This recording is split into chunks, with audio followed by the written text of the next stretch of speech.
Edizione straordinaria di Antena 3, buongiorno, ben ritrovati a tutti voi. Giovedì 5 novembre, la notizia è arrivata ieri intorno alle 20:30, il Veneto è zona gialla, dunque non sarà sottoposto come altre regioni d'Italia a delle misure particolarmente restrittive, ma ci sono dei cambiamenti che entreranno in vigore a partire da domani. È stata una giornata difficile quella di ieri per tante categorie economiche, ma di fatto per tutti i cittadini in generale, perché davvero fino a ieri sera alle 20:30 ancora non si sapeva se il Veneto sarebbe stato inserito tra le regioni in zona gialla oppure in quelle in zona arancione, dove i divieti sono particolarmente aspri, primo tra tutti quello di chiusura di bar e ristoranti H24 7 giorni su 7. Allora siamo in zona gialla, ma questo non significa che vi rimarremo, e quindi davvero è una questione di responsabilità individuale, dipenderà dal comportamento di tutti se riusciremo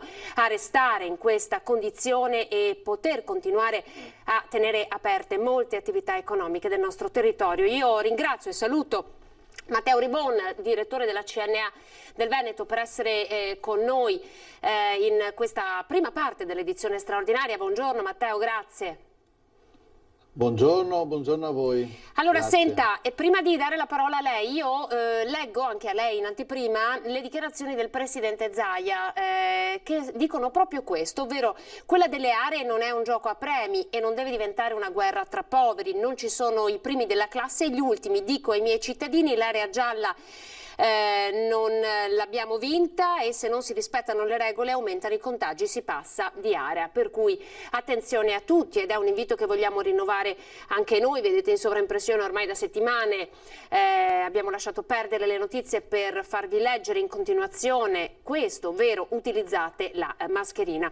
Ribon, artigiani con il fiato sospeso fino alle 20:30 di ieri sera perché non si sapeva se venerdì avrebbero potuto tenere aperto o meno. Allora, chi si salva? Perché ci siamo salvati secondo lei? Guardi, parto dalla seconda risposta. Ci siamo salvati perché da un certo punto di vista il sistema sanitario veneto ha dimostrato comunque degli elementi di capacità e di positività, e poi c'è anche un'azione di responsabilità da parte delle imprese e di molti cittadini. Dobbiamo mantenere, io accolgo con piacere le osservazioni che venivano dalle dichiarazioni del presidente Zaia, che sono quelle di dire non abbiamo vinto la zona gialla e possiamo rischiare di perderla velocemente, quindi serve massima responsabilità sulle tre cose principali che sappiamo, le avete ricordate anche voi, per cui la mascherina, il distanziamento sociale e la pulizia delle mani, ma c'è anche una parte relativa proprio ai protocolli di sicurezza delle imprese che vanno aggiornati e mantenuti costantemente. C'è un altro elemento che potrebbe aiutarci, cioè quello di migliorare e codificare al massimo, facendoci aiutare anche dalla tecnologia, la questione del tracciamento. Qua secondo me c'è ancora abbastanza da fare. Gli artigiani si sono salvati, diciamo che la vittoria più grande che io evidenzio è quella relativa ai servizi alla persona. Per cui i parrucchieri in particolar modo. I parrucchieri sono aperti anche nelle regioni in zona rossa, è corretto? È corretto, confermo. Perché secondo lei?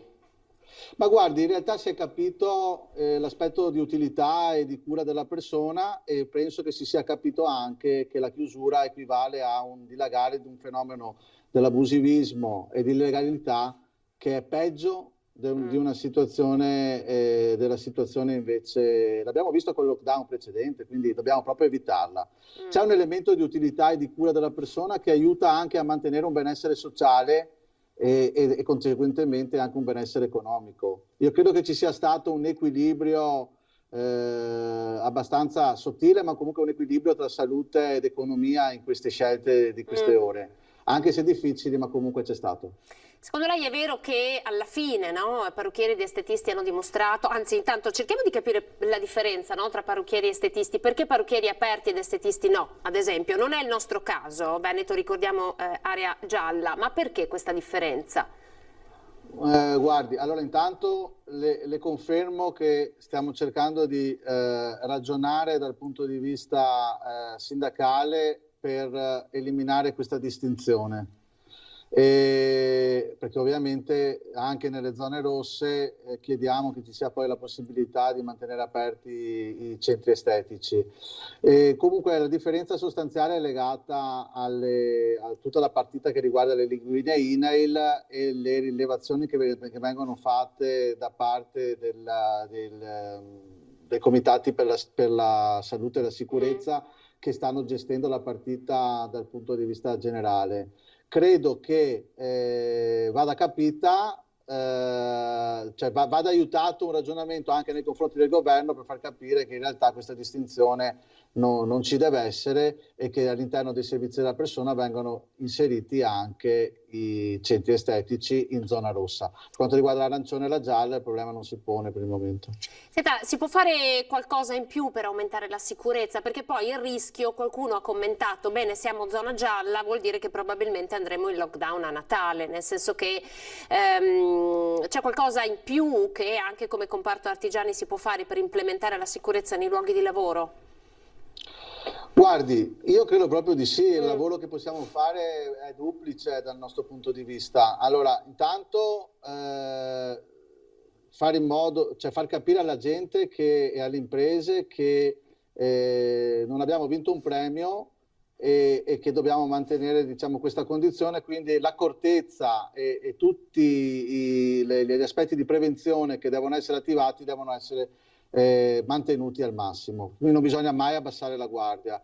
La seconda è che dove ci sono necessità di prevenzione e supporto esistono strutture, le nostre strutture sono a disposizione per l'ambito di prevenzione. Noi abbiamo attivato in tutte le realtà territoriali un'azione molto forte dal punto di vista della prevenzione attraverso i nostri uffici sicurezza. E poi c'è un'altra partita che è stata firmata in questi giorni da parte nostra nell'ambito della bilateralità per quanto riguarda la partita della commissione paritetica per la sicurezza nei vari ambiti, e abbiamo attivato proprio delle commissioni provinciali che siano in grado, con la forza dei responsabili della salute e della sicurezza dei lavoratori e quelli delle imprese, di aiutare il monitoraggio e supportare tutte le situazioni che possono ritenersi in qualche maniera problematiche, che vanno aiutate. Più di così non sappiamo cosa fare dal punto di vista della sicurezza. È chiaro, è evidente che ci sono soggetti che rispettano le regole fino in fondo e altri che magari non si comportano correttamente. L'obiettivo è fare in modo che la stragrande maggioranza, se non la totalità, stia nella prima versione, cioè quella di comportarsi nel rispetto delle regole, perché dal comportamento dipendono anche poi le variazioni di colore delle regioni e dei territori. Senta, voi avete ricevuto telefonate questa mattina da vostri associati che chiedevano, ma insomma allora posso aprire, non posso aprire, che succede? Cioè possiamo confermare che ci sia una sorta di confusione, indecisione, insomma non tutti insomma sono aggiornati, guardano sul cellulare le varie pubblicazioni, insomma gli aggiornamenti delle notizie. Siete stati contattati nella giornata di oggi? Sì. Non mi viene una battuta, nel senso che il telefono da questo punto di vista è già in zona rossa. Ma cosa chiedono le persone? Cosa chiedono? Guardi, in maniera molto semplice, chiedono di avere certezze e interpretare le indicazioni che sono stabilite dal DPCM e capire esattamente che cosa devono fare. Questo chiedono, cioè questo è un elemento che intanto questo dettaglio qui ha fatto in modo che il DPCM entri in vigore il 6 invece che oggi, perché alla fine in qualche maniera si è capito che non si può dire le cose alle 8 di sera e applicarle da mezzanotte un minuto il giorno dopo. Questa cosa qui non consente di gestire le cose e aiutare gli aspetti organizzativi.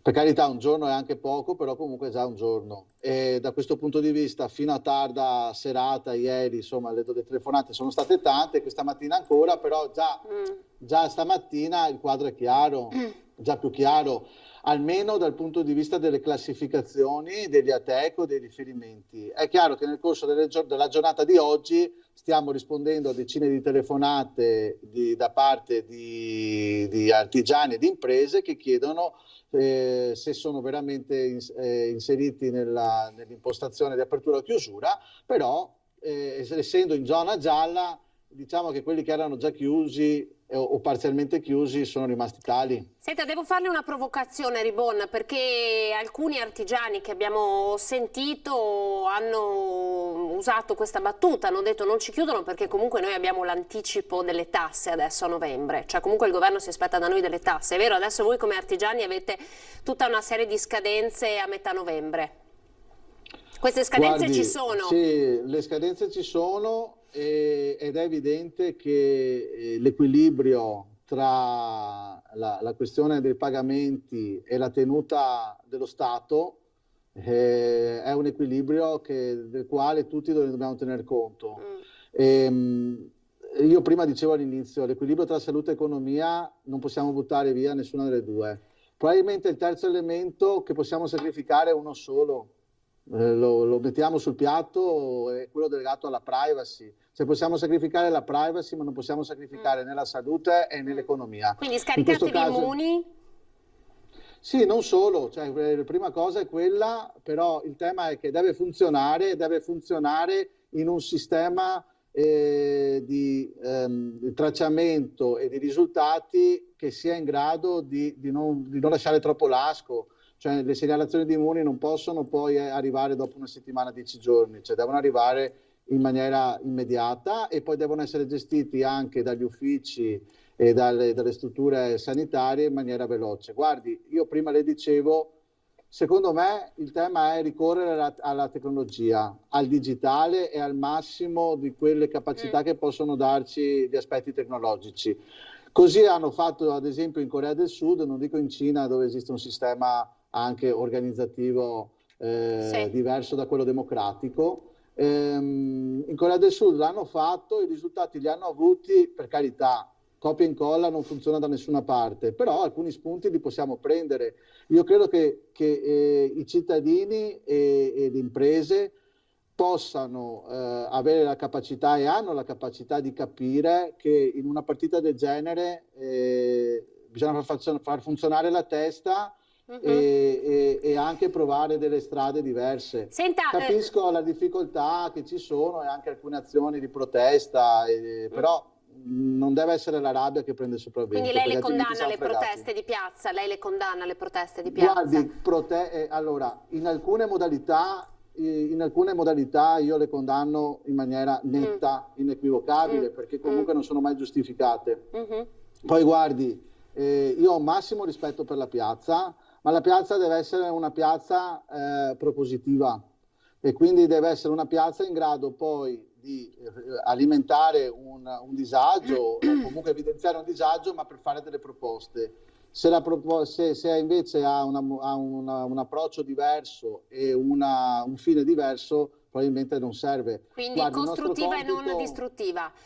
Purtroppo il nostro compito è un altro. Il nostro compito è quello sarebbe più facile quello semplicemente di alimentare il disagio. E invece abbiamo la responsabilità di capire il disagio e provare a intervenire per migliorare le cose. Grazie Ribon.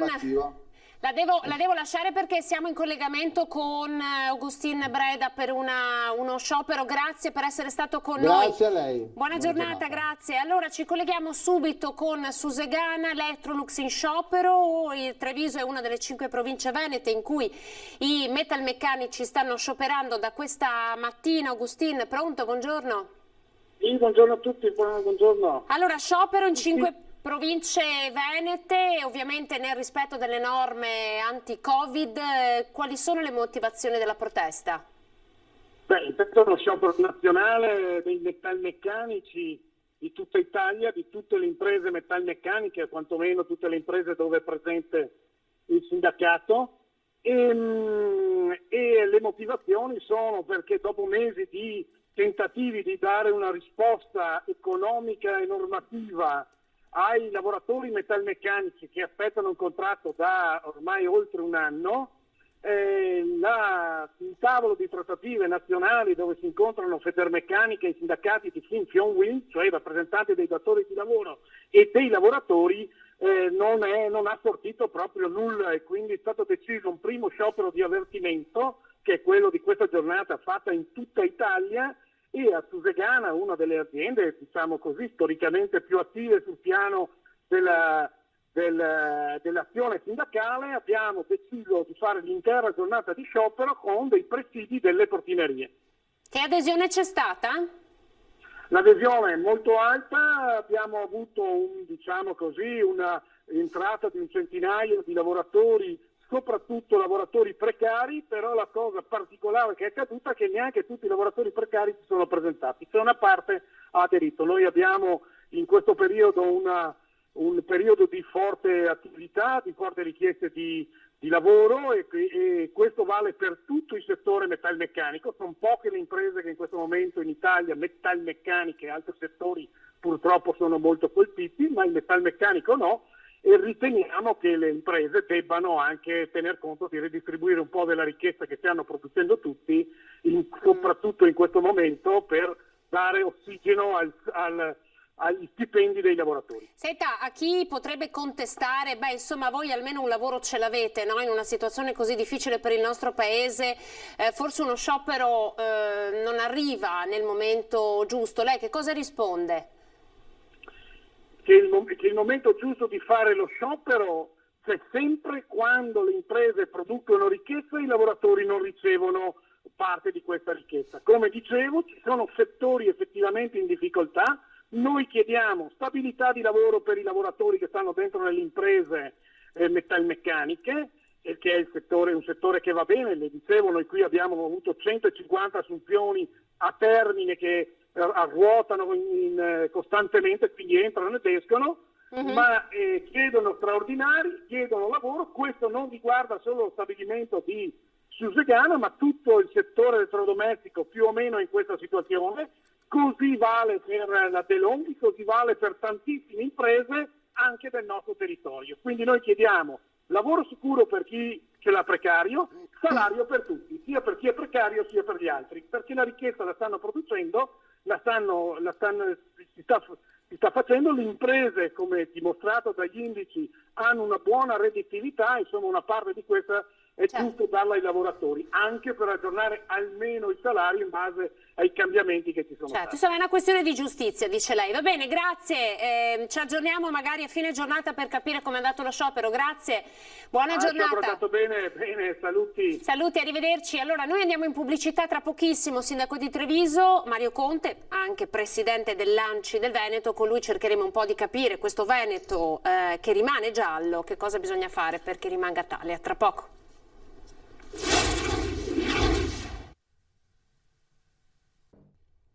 Eccoci, ci siamo di nuovo in diretta 13:21. Come vi avevo annunciato abbiamo il presidente dell'ANCI del Veneto, sindaco di Treviso Mario Conte, collegato via Skype. Eccolo, buongiorno.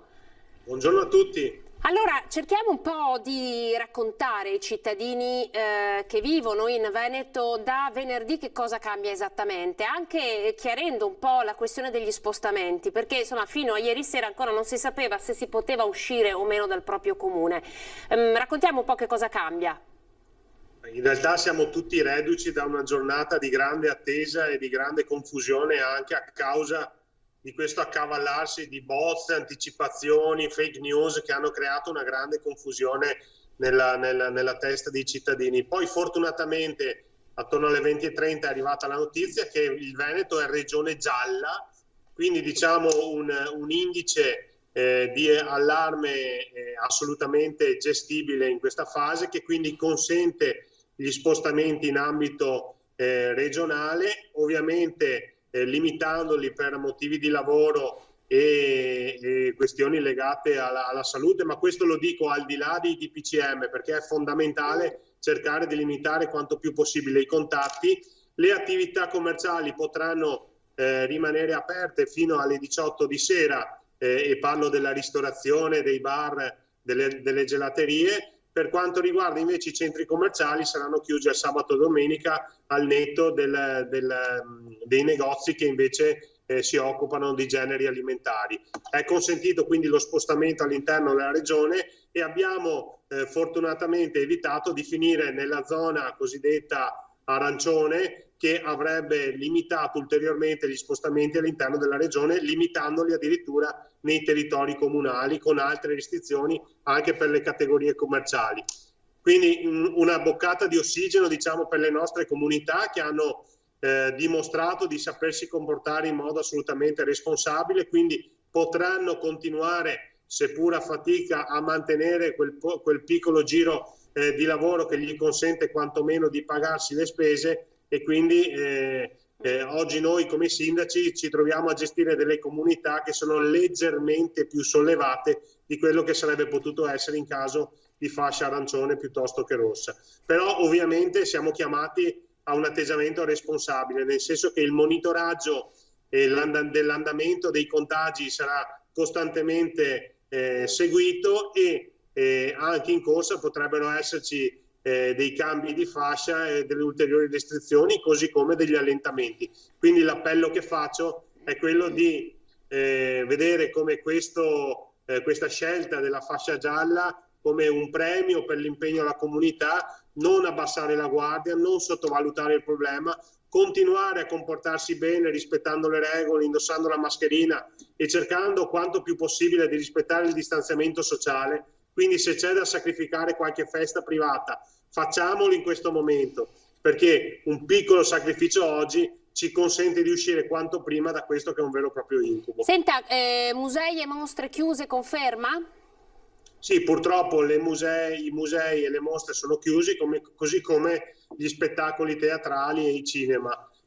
Sono restrizioni che francamente fanno male, soprattutto al cuore e alla testa delle persone, però in questo momento il governo le ha ritenute necessarie, quindi l'appello che faccio, come dicevo prima, stringiamo i denti, rispettiamo le regole e usciamo quanto prima da questo periodo complicato. Senta, voi potete immaginare di prevedere un potenziamento dei controlli dei vigili di polizia locale per il rispetto di queste nuove norme da venerdì?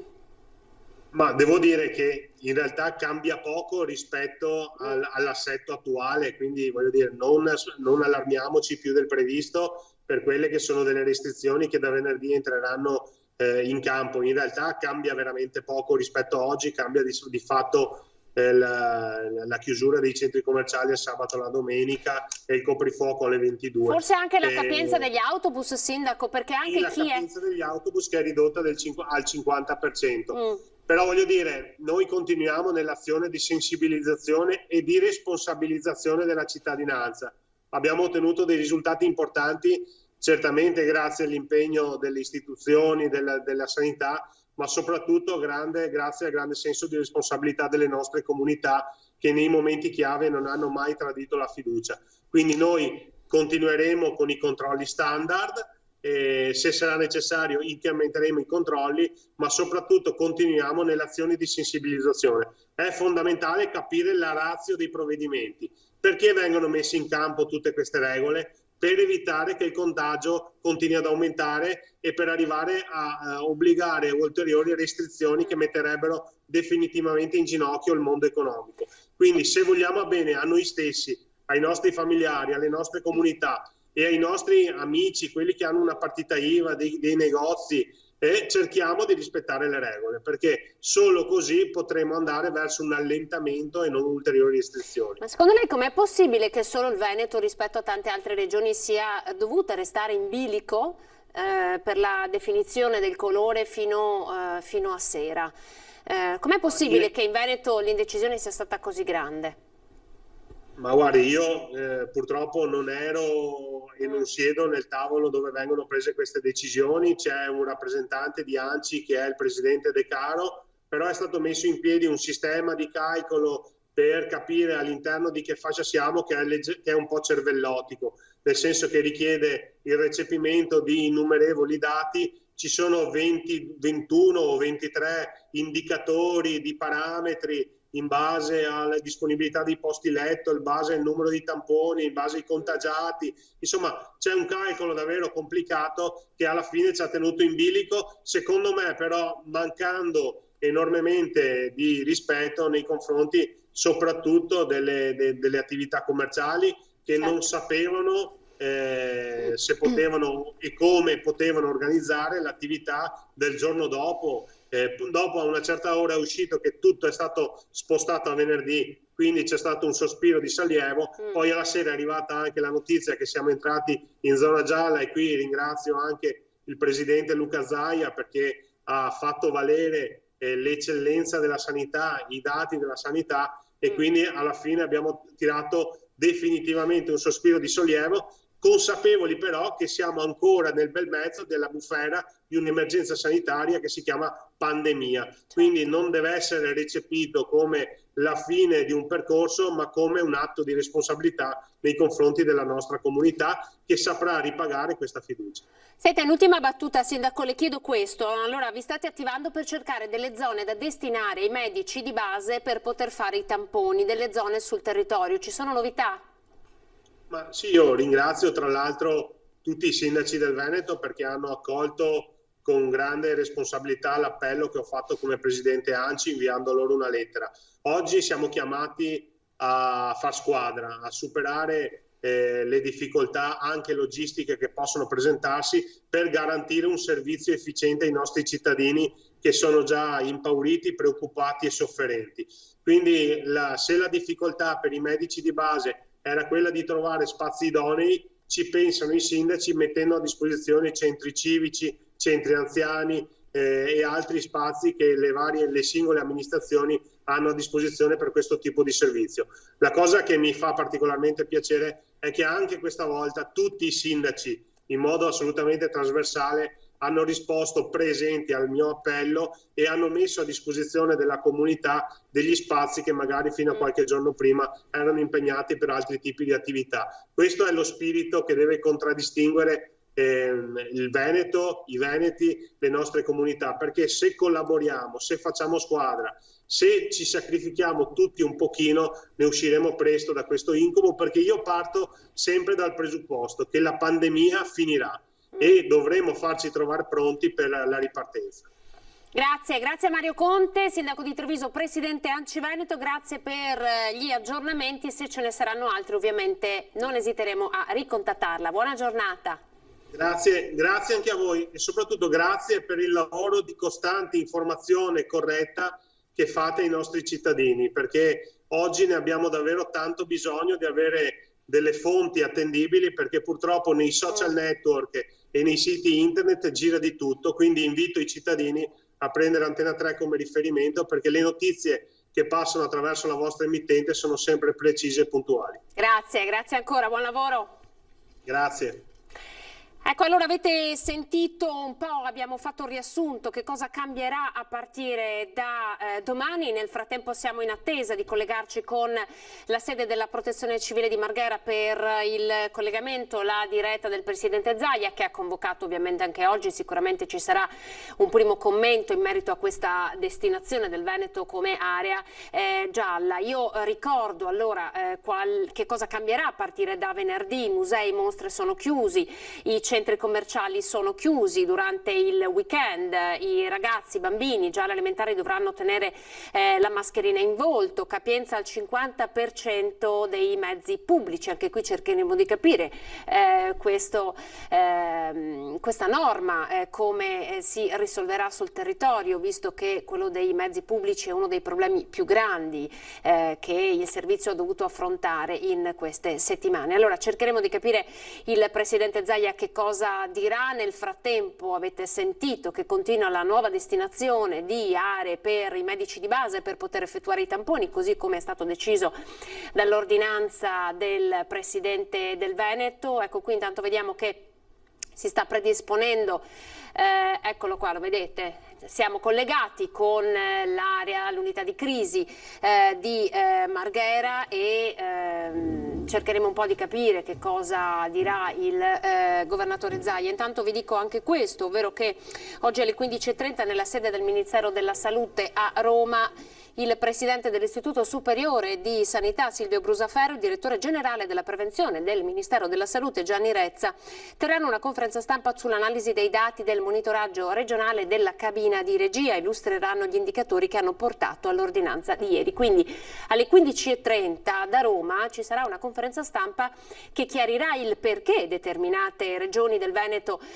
sono state indicate come zone rosse, perché le arancioni e perché le gialle, così come appunto il Veneto, e sapete che questa destinazione è arrivata soltanto alle 20:30 della sera, quindi tenendo davvero in sospeso moltissime attività del territorio, in particolar modo le partite IVA. Avete sentito che oggi è stato convocato lo sciopero nazionale dei metalmeccanici e avete sentito anche che ci sono delle novità per quanto riguarda le scuole con la didattica a distanza, che diventa al 100% in tutte le superiori e al 100% anche per la terza media. Continuano invece a poter beneficiare della didattica in presenza i ragazzi di prima e seconda media e poi le elementari, quindi la scuola primaria e ovviamente ancora la scuola d'infanzia. Intanto noi continuiamo ad aspettare il presidente Zaia, vedete che non ha ancora preso posizione, andiamo a vedere se ci sono delle novità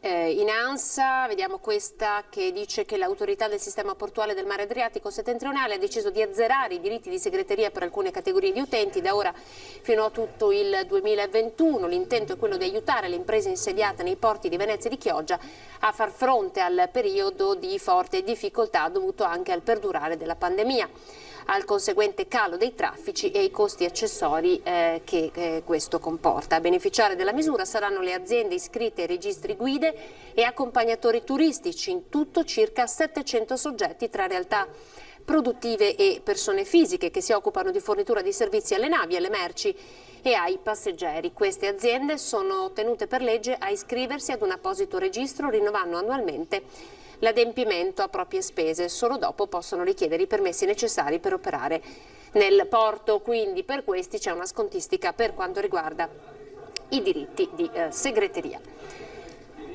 Vediamo se arriva il presidente Zaia, altrimenti possiamo anche prevedere di farvi vedere intanto l'autocertificazione, la nuova autocertificazione che sta arrivando. Sta arrivando il presidente Zaia, quindi tra pochissimo ci prepariamo ad ascoltarlo. Eccolo qua. Buongiorno. Buongiorno.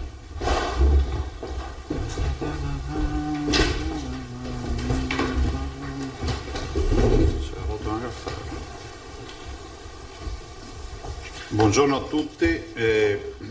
Inizierei già con il bollettino, poi vi do un paio di considerazioni. I tamponi sono quasi 2.400.000. Questi sono tamponi molecolari. Se vi interessa dei tamponi molecolari, nelle ultime 24 ore ne abbiamo fatti 16.485. Il numero dei positivi da inizio, dal 21 febbraio, sono 68.000. Pensate, abbiamo quasi 70.000 positivi dal 21 febbraio. Nelle ultime 24 ore 3.264 in più.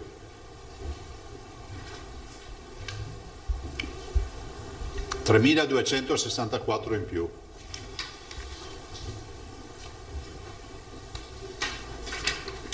Oggi i positivi sono 40.719.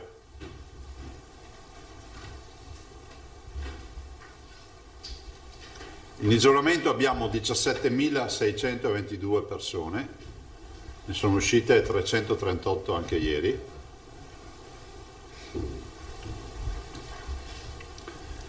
I ricoverati nelle ultime 24 ore sono 1.274 più 81.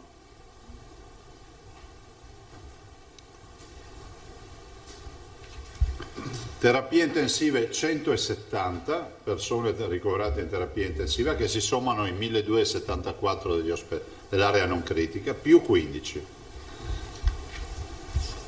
Totale dei morti 2.516.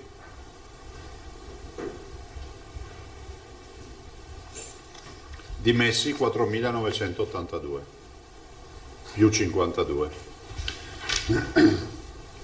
Allora, vedete che continuano a crescere sia i ricoveri, 74 se non ricordo male, persone ricoverate nelle ultime 24 ore, anzi 81 persone ricoverate nelle ultime 24 ore e 15 in terapia intensiva. Il virus c'è, questo è poco ma sicuro, e questa mattina abbiamo avuto 2 videoconferenze, una con il board esecutivo, è stata fatta la prima videoconferenza che poi si incontrerà quantomeno una volta al giorno. Stiamo parlando del gruppo coordinato dal dottor Rosi, il quale poi fa sintesi un po' delle diverse problematiche e ne elabora anche delle soluzioni. Penso che il metodo migliore sia quello di fare squadra, valorizzare tutte le altre professionalità che abbiamo, perché se la sanità è questa è in virtù dei grandi professionisti che abbiamo. Ringrazio tutti coloro che stanno lavorando nella sanità, non sono ore facili, anche se qualcuno magari stando a casa dice ma alla fin fine io vedo attorno a me che non è che c'è brutto tempo, anzi c'è il sole anche oggi, no? La verità è che abbiamo 1200 persone ricoverate, 1274 persone ricoverate, che sono verosimilmente 3 begli ospedali già occupati da pazienti che non sono pazienti ordinari.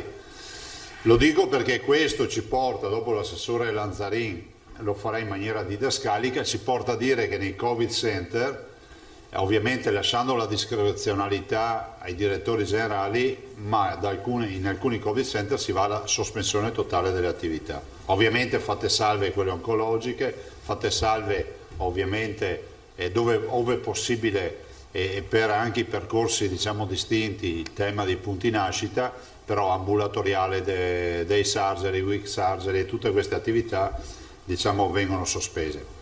È ovvio che non siamo stati programmati per gestire una sanità in questa maniera, ma non ci sono alternative. Ai cittadini cosa dico? Approfitto di questo punto stampa per parlare con sincerità, come ho sempre fatto con i cittadini. La situazione è una situazione di allerta critica, che non sappiamo che evoluzione avrà nei prossimi giorni, nelle prossime ore.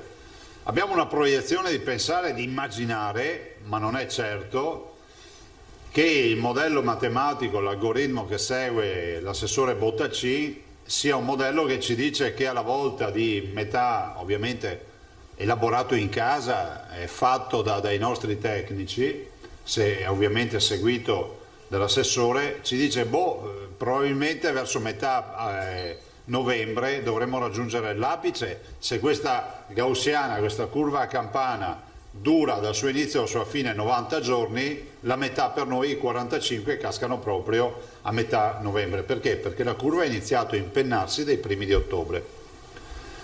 Se è così, verosimilmente sempre il modello dice che potremmo avere 250-300 terapie intensive. Vi ricordo che l'apice l'abbiamo raggiunto a marzo, nella prima ondata, il 29 marzo, con 356 terapie intensive attivate Covid.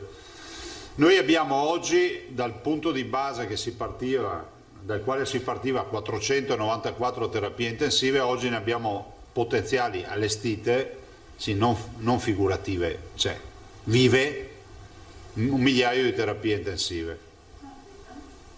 Sì, 1 migliaio ci abbiamo allestite, però il che non vuol dire che adesso facciamo la festa della liberazione, perché ce ne abbiamo 170, abbiamo 1000 terapie intensive, sommiamoci anche le 200 di base di pazienti non Covid, allora 170 più 200 fa 370, arrivare a 1000 ne mancano ancora centinaia.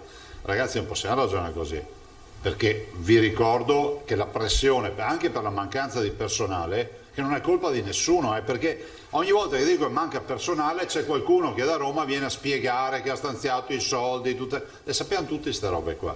Però la verità è che se noi i concorsi li facciamo, ma li dobbiamo fare anche con oculatezza, per un semplice motivo, che se dicessimo a tutti gli infermieri che ci sono sul territorio regionale venite che vi assumiamo in pianta stabile, svuotiamo le case di riposo. Cioè non è che ci vuole un genio della medicina per capire queste robe. E così vale anche per altre professionalità. Pensate solo al tema di pediatri di libera scelta. Attivare nuove postazioni sul territorio, che sono sacrosante, comunque oggi vanno in conflitto con l'abbandono della professione ospedaliera, perché abbiamo una migrazione dalle pediatrie ospedaliere a quelle dei pediatri di libera scelta. Allora, vi dico, tanto sta storia, io ringrazio tutti coloro che mi hanno scritto, bene, bravi, e questo è merito della sanità che funziona, però voglio ricordarvi che l'area gialla, che non è verde, e tutti noi conosciamo il semaforo, non è verde, sapete che il giallo dura poco. Giallo dura poco, E dopo il giallo c'è il rosso. E capite che se voi vedete questo aspetto dell'area gialla, non è che è un gioco a premi. E non è tantomeno l'obbligo di dire l'essere i primi della classe a discapito degli ultimi della classe. Guardate che nel Covid può accadere di tutto, può anche accadere che fra una settimana siamo qui a raccontare di migliaia di persone ricoverate. Questo vorrei sottolinearlo. E io mi preoccupo, qualcuno ha detto è stato scelto il giallo perché se era verde era troppo rassicurante, ma sono d'accordo, però vorrei anche dire che non ci deve essere entusiasmo oltre misura. E vorrei anche ricordare che i 21 parametri, quelli che poi vanno a classificare le aree, e quindi scusate le ragioni secondo i quali poi ne scaturisce il colore e il grado, diciamo, di allerta della regione, sono 21 parametri complicati e che se da un lato guardano alla dimensione ospedaliera, perché gran parte di questi parametri dicono la pressione ospedaliera, la presa in carico del paziente, la qualità delle cure, le dimissioni entro quanti giorni, tutta questa storia qua che sapete, la percentuale di terapie intensive. Noi siamo quelli che in Italia hanno allestito più terapie intensive, siamo quelli che in Italia sono tra quelli che hanno meno terapie intensive aggredite, no? Colonizzate. Noi siamo al 16%, considerate che sono realtà che sono arrivate al 40% del loro potenziale. Allora, se da un lato i parametri per la nostra classificazione sono rappresentati dalla risposta ospedaliera, e quella compete a noi, no? Istituzioni, a tutti gli operatori della sanità che ringrazio uno ad uno per il sacrificio e la passione che ci stanno mettendo.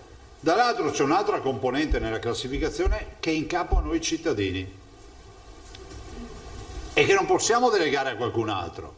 C'è una componente della classificazione che ci fa passare da area gialla ad arancione o rossa semplicemente in capo a noi cittadini.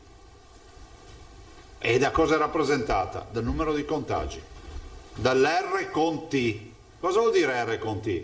Che se l'R con T è 2 vuol dire che ogni persona contagiata può dar vita a altri 2 contagiati e i 2 contagiati daranno vita ad altri 4 contagiati perché è esponenziale. E allora qualcuno può dire, ma allora cosa vuol dire? Vuol dire che se sugli ospedali ci pensiamo noi, nel senso noi la macchina, la squadra, dall'altro la comunità deve pensare all'altra parte della difesa di questo giallo, che è rappresentata dal fatto che bisogna utilizzare ossessivamente le mascherine, dal fatto che gli assembramenti non debbono essere agevolati, dal fatto che non è che ti puoi crogiolare dietro il fatto che l'età media dei defunti, lo dico con il massimo rispetto, è elevata, per cui io ho 18, 20 anni, 30 anni, non mi toccherà mai, perché poi non è neanche vero. Oppure che il 98% dei positivi non è sintomatico, oppure che il 96%, dico cifre, per cento dei sintomatici se la cura a casa senza tanti problemi. Perché comunque il risultato negli ospedali ce l'abbiamo, abbiamo quasi 1300 pazienti ricoverati e non abbiamo ancora finito. E se porti la mascherina devi metterti in testa, ci dobbiamo mettere in testa che la dobbiamo portare in tutte le occasioni.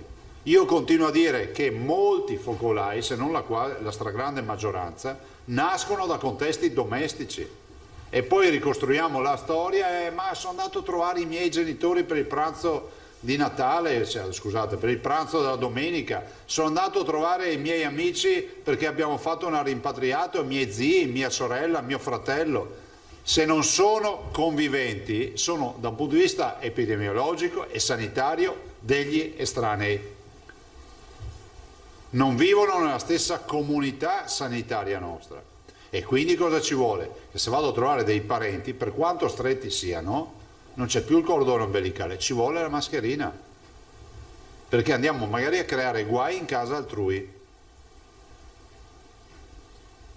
E quindi non c'è nulla da scandalizzarsi se qualcuno dice si porti la mascherina nelle visite da parenti, perché funziona così. Solo i conviventi possono pensare di vivere in casa senza mascherina.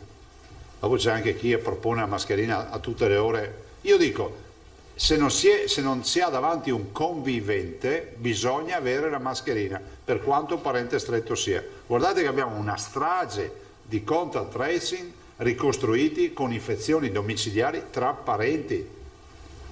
E l'altra grande quantità di infezioni avviene nelle cene tra amici, nelle cene aziendali.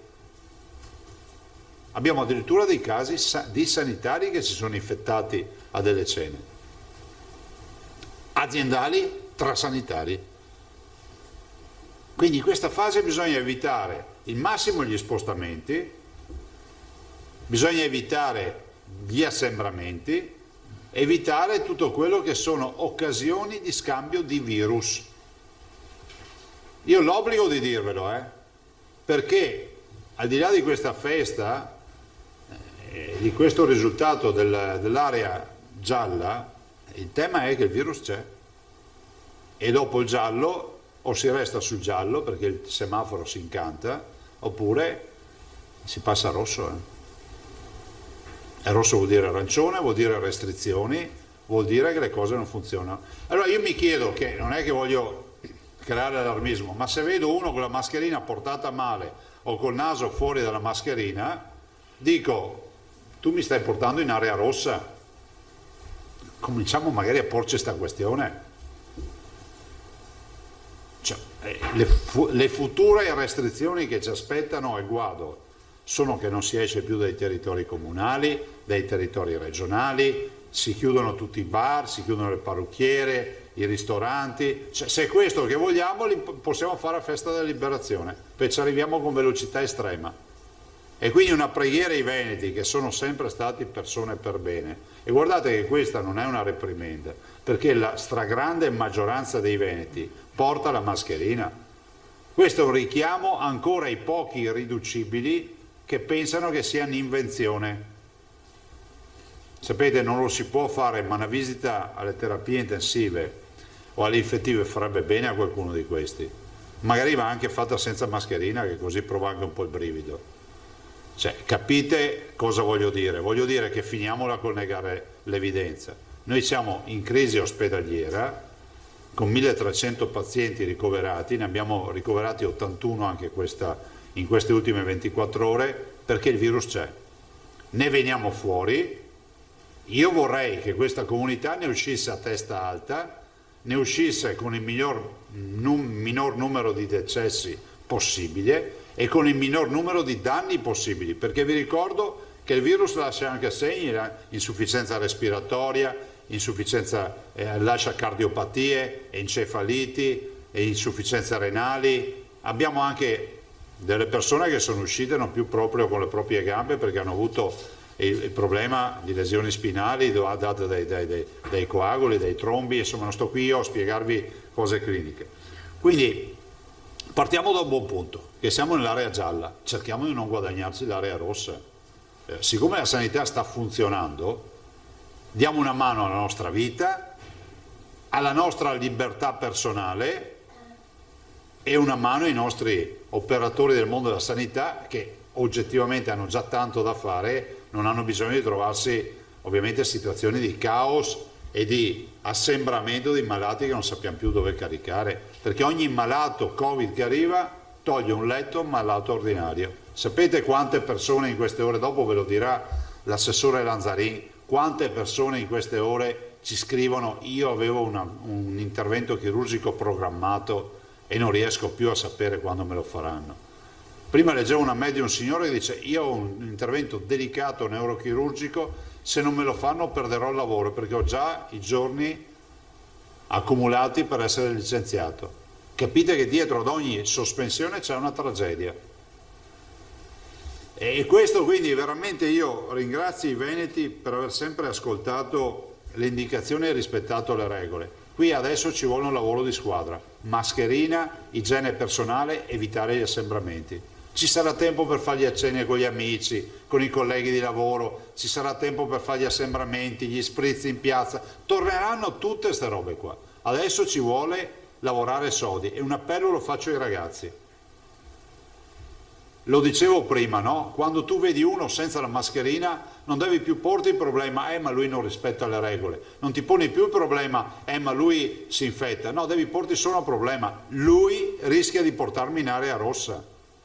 Perché guardate, è scientificamente dimostrato che se tutti portassero la mascherina e se tutti rispettassero le regole, non saremmo qui a parlare di aree rosse, di aree arancioni, di aree gialle. Questo deve essere chiaro, perché i nostri medici in ospedale non si sono infettati in maniera importante, l'1,8%, perché portavano la mascherina. E quelle infezioni ospedaliere che adesso abbiamo, molte di queste infezioni ospedaliere sono infezioni che provengono da fuori, che hanno anche delle ricostruzioni in alcuni casi. Io vi dico questo: abbiamo avuto una conferenza con il board, diciamo coordinato da Rosi stamattina, poi con tutti i direttori generali.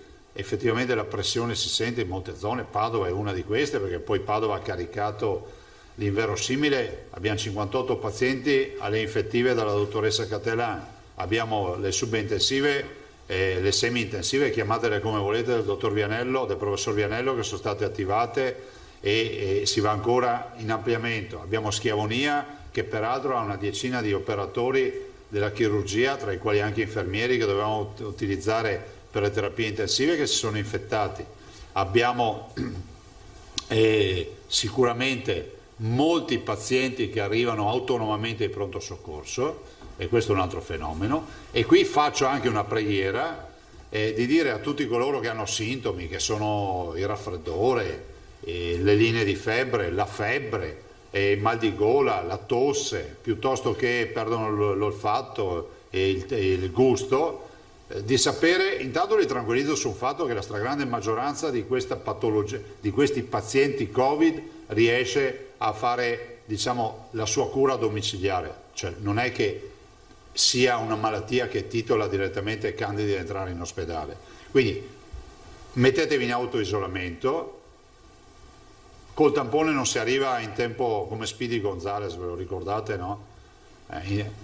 Dappertutto, perché con questi numeri, con 3.200 contagiati in un giorno, immaginate, devono fare almeno 30.000 tamponi solo per cercare i contatti stretti e altro. Però mettersi in autoisolamento, chiamare il medico di base, che già al telefono vi darà le prime indicazioni, e questo è fondamentale. Evitate di andare in pronto soccorso, perché magari, posso dire, se magari avete l'influenza, tornate a casa con il Covid, magari poi vi può anche accadere qualcosa. Cioè sono luoghi nei quali c'è un assembramento di persone ammalate, e quindi io eviterei di andare al pronto soccorso. Contattate il vostro medico di base, i medici di base sono, diciamo, rintracciabili al telefono. Abbiamo le USCA eventualmente per fare i tamponi a domicilio su indicazione dei medici di base. Insomma, c'è una macchina che, per quanto in crisi e sotto stress sia, c'è ancora, funziona. Ovvio che è una macchina che è tirata in questa fase. Del resto, con questi numeri non è che possiamo pensare di cantare vittoria. Quindi pancia a terra a tutti, rispettiamo le regole, facciamo tutti questo lavoro. Noi dobbiamo fare in modo che non ci scatti l'area arancione o rossa, perché sennò si arriva al lockdown, e noi non vogliamo il lockdown, non vogliamo restare chiusi in casa. Io non ho altro da aggiungere, se avete domande, se no passo. I giornalisti si è prenotata Michele Nicolucci Moro, poi ok. Allora, buongiorno. Ciao.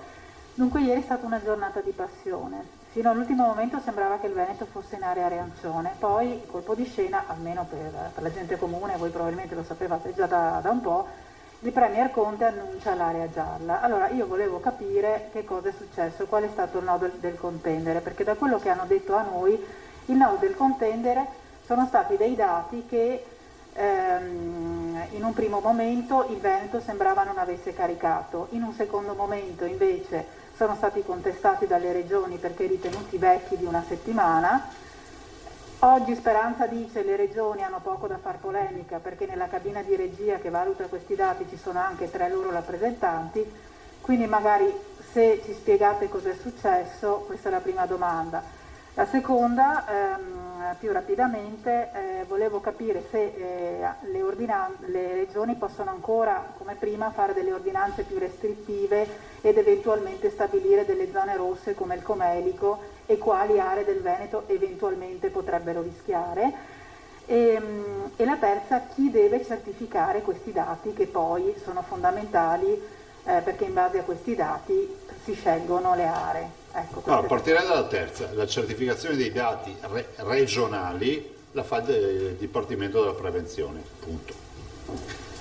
La seconda domanda, resta in piedi il decreto legge che prevede la possibilità di fare azioni restrittive, e questo poco ma sicuro, e qualora noi avessimo la necessità di fare dei micro lockdown, come è accaduto per il Comerico, per quei comuni coinvolti, lo si fa, nel senso, ma nell'interesse dei cittadini. Ovvio che non è che lavoriamo con l'ottica di far star qui a fare gli sceriffi, lavoriamo con l'ottica di fare questo percorso assieme ai cittadini. Avremmo avuto se no molte opportunità e occasioni per fare ordinanze. Vi ricordo che io in questo secondo ciclo le ordinanze che ho fatto il recepimento di quello che era previsto dal DPCM con le scuole e qualche indicazione, tipo i ristoranti che possono fornire cibo a coloro che contrattualizzano, tipo gli operai, eccetera. Detto questo, la prima domanda, ieri cosa è accaduto? Beh, intanto sì, è vero che ci sono 3 rappresentanti, però è vero, siccome sono stato io il formale estensore di questa proposta l'altra sera, è giusto che ogni regione abbia un momento di confronto con il CTS o con l'ISS o con chi è direttamente, che ci sia la possibilità, non lo chiamo contraddittorio, ma che ci sia la possibilità di dire: caro signor Regione Veneto, lei è in giallo, ha qualcosa da dire a sua discolpa, ha qualcosa da fornire per dire che il colore ideale per lei è il verde o è l'arancione o quello che è. Questo io l'ho chiesto, e tanto è vero che è entrato nel documento dei presidenti poi la sera stessa. Detto questo, mi sembra di aver capito che ci siano state delle situazioni nelle quali hanno utilizzato da Roma dati della settimana che va dal 18 al 25 ottobre. Sì, mi sembra di aver capito che questa sia settimana e che ci siano state delle rimostranze, e secondo me ha ragione, no? Nel senso, nel momento in cui tu valuti, devi valutare su dati freschi. Dall'altro poi, non so, in particolar modo al Veneto è stato chiesto il tempo di presa in carico dei pazienti, ma lì c'era un problema informatico che abbiamo risolto subito. Vi dico che ad esempio noi abbiamo contestato, o meglio segnalato, utilizziamo termini positivi, già giorni fa, per lettera della dottoressa Russo, ad esempio un aspetto che non viene contemplato.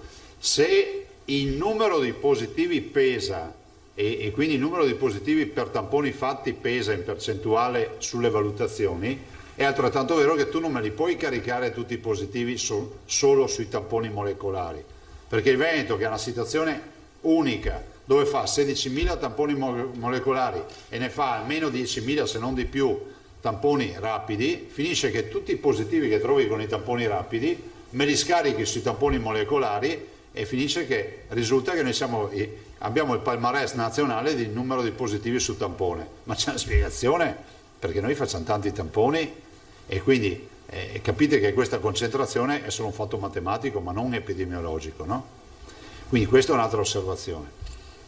Poi sai, questa storia del Veneto che era in arancione o altre boiate del genere, robe da WhatsApp, come le dico io, no? Da social, a me hanno mandato di tutto, mi hanno mandato addirittura dei documenti riservati da Roma dove c'è una montagna di puttanate, perché poi noi eravamo sicuri dei dati che avevamo e per cui se avessi avuto una classificazione diversa avrei interloquito in maniera diversa, nel senso che la situazione sanitaria è sotto controllo, siamo una regione che fa tanto testing, questo è poco ma sicuro, e quindi questo va a incidere, lasciatemelo dire, anche sull'RT incide questo, perché se tu non vai a cercare i positivi è inevitabile che il tuo RT sia comunque meno pompato. Allora io dico sempre, bisogna stare attenti che la virtuosità non venga penalizzata. Qualcuno ti può dire no, non è virtuosità, è comportarsi bene rispetto a chi non si comporta proprio in maniera virtuosa. Però in generale questa è la storia, non ci sono retroscena, non ci sono, diciamo, accordi, non c'è niente, cioè, la situazione è così. Io ho visto il Presidente del Consiglio in TV, anzi ho letto un'agenzia, ha detto Zaia, scusatemi, l'area, il Veneto è zona gialla. Ripeto, niente festa, giù la testa, mascherina e via, perché noi dobbiamo venirne fuori senza farci male. Questo, Michela, è il tutto, non c'è nulla di più. Sì, siamo rimasti un attimo così, anche perché è sembrato impossibile, per esempio, che nel giro di 24 ore 11 comuni dell'Alto Adige passino da zona rossa a zona gialla. Quindi non si capiva su quali dati fossero fatte queste scelte. Ecco. Guarda, non te lo so dire, non te lo so dire. Oggi ho detto in conferenza dei presidenti, anche qui, è vero che abbiamo i rappresentanti, ve l'ho detto prima, però è pur vero che davanti a una scelta così importante, il one to one, no? Il contraddittorio con... No, io non dico con il governatore, che secondo me ci vorrebbe, ma quantomeno col servizio di dipartimento prevenzione della regione, tra tecnici dovrebbe esserci. Cioè non è che i 3 rappresentanti che magari sono del Veneto, della Lombardia, dell'Emilia Romagna, dico una cretinata, possono star lì a difendere le questioni della Calabria o della Val d'Aosta non conoscendo a fondo poi le partite. Perché poi, come ho detto stamattina in conferenza dei presidenti, perché ho fatto anche la conferenza dei presidenti stamattina, cioè, è come valutare la salute di un'azienda leggendo semplicemente il bilancio, cioè tu devi capire che dinamiche ha, l'imprenditore com'è, i mercati, nel bilancio non c'è scritto queste robe, non ci sono scritte, per cui questo è quello che è accaduto e va affinato il sistema. Di certo noi come Presidente di Regione dobbiamo chiedere che intanto ci sia il contraddittorio, che i dati siano solidi, condivisi, anche perché la ricaduta, ragazzi, non è una ricaduta da poco. Cioè il Veneto in area arancione è già un Veneto che mette in discussione fortemente il suo PIL. Lasciamo perdere l'aspetto sanitario che viene sempre prima di tutto, attenzione che non voglio essere frainteso, ma da arancione a giallo vuol già dire un PIL che va giù. Non vi dico se passiamo al rosso, perché vuol dire che esci di casa solo se hai validi motivi, cioè ci puoi uscire solo per andare a lavorare e per fatti sanitari o motivi inderogabili. Grazie. Prego. Allora ci sono molti colleghi prenotati, la prima è Cristina Giacomuzzo. Grazie. Presidente, ora potrebbe chiarire anche meglio, toglierci proprio il dubbio, secondo indiscrezione di stampa il Veneto potrebbe cambiare già oggi la posizione da giallo a verde? A verde addirittura. Guardate, discrezione di stampa, guardate, noi dobbiamo leggere la Gazzetta Ufficiale, scusatemi, nel senso che indiscrezioni se ne dicono tutte le ore. Certo la situazione è che hai il Covid e se cresce non è che va, cioè puoi andare indietro, in giù come a colori, ma va in su, nel senso che bisogna evitare di andare a incrementare il numero dei contagiati, questa è la vera sfida, perché noi con gli ospedali la situazione ce l'abbiamo sotto controllo, tanto è vero che penso che immagino l'Istituto Superiore della Sanità possa solo che confermare la situazione sanitaria del Veneto ospedaliera è oggi assolutamente sotto controllo. In difficoltà, in tensione, ma sotto controllo. E ogni quanto ci si può aspettare questo rinnovamento di ordinanza ma guardate, parliamo di un caso estremo.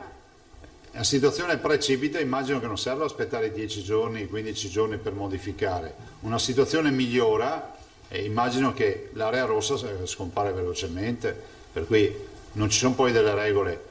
Mi sembra di aver capito che per le aree rosse calcolano la settimana, e per le altre staremo a vedere, però 15 giorni. Però guardate, fondamentale è che noi portiamo la mascherina, osserviamo le regole se vogliamo restarne fuori da sto casino. Per quanto riguarda invece l'ultima domanda, il tracciamento dei contatti, ieri ha proposto l'idea di inserire i veterinari nella squadra per fare tamponi. I veterinari dicono non possiamo perché altrimenti rischiamo una denuncia perché non possiamo mettere le mani sugli umani. Si può in qualche modo bypassare questo e perché non avete pensato ai dentisti, per esempio? Guardatelo, andiamo piano. Adesso, allora,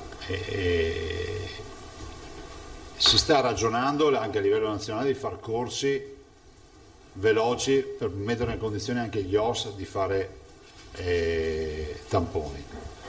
Noi il tavolo con i veterinari lo apriamo,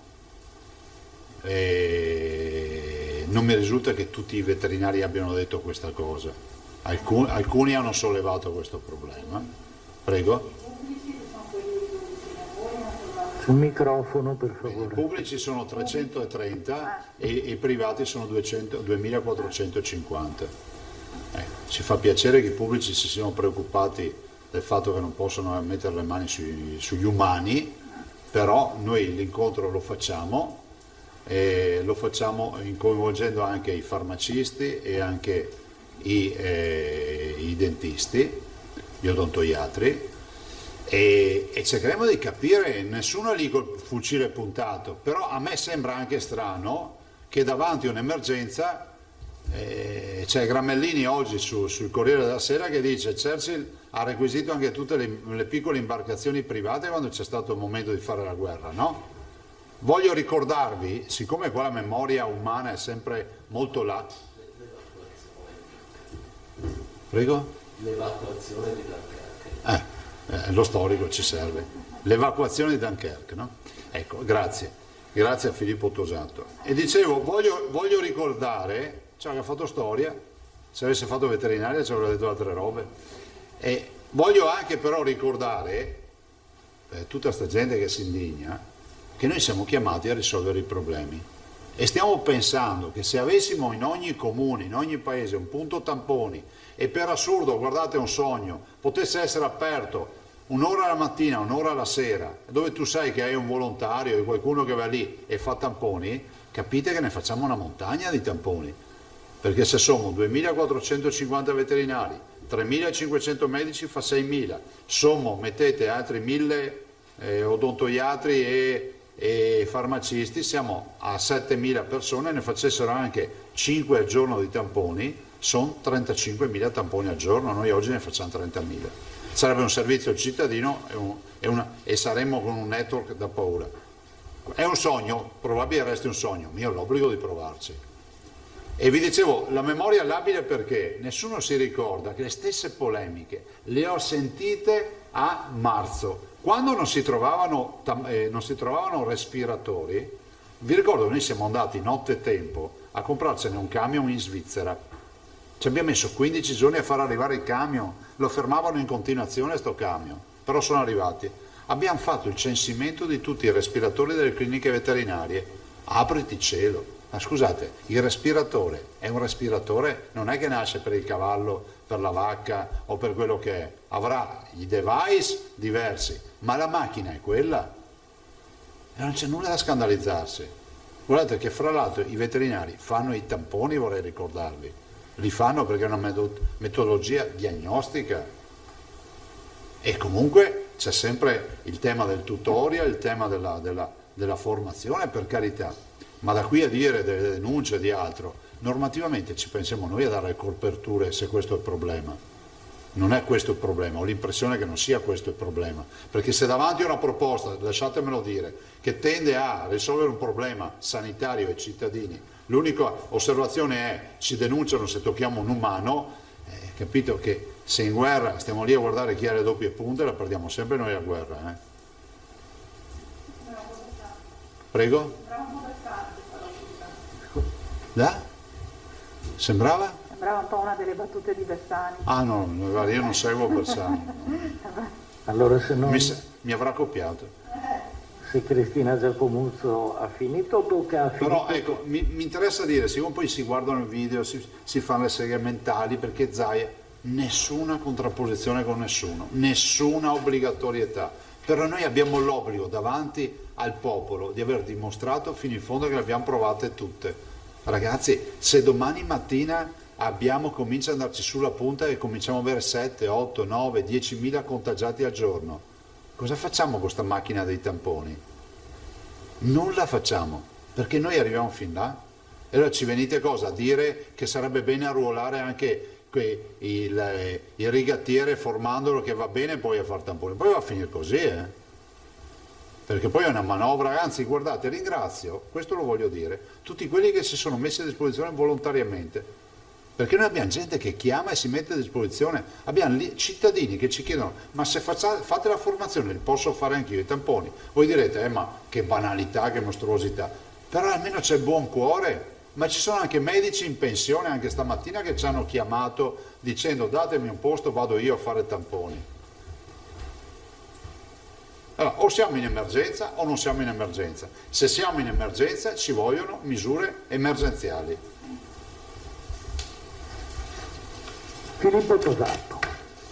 Buongiorno Presidente, io vorrei tornare un attimo sulla giornata di ieri e vorrei capire due cose. Una è proprio una questione tecnica. I dati del Veneto, in base ai quali l'Istituto Superiore di Sanità e poi il Governo ha classificato la nostra regione in giallo, a quale periodo si riferiscono? L'ultimo.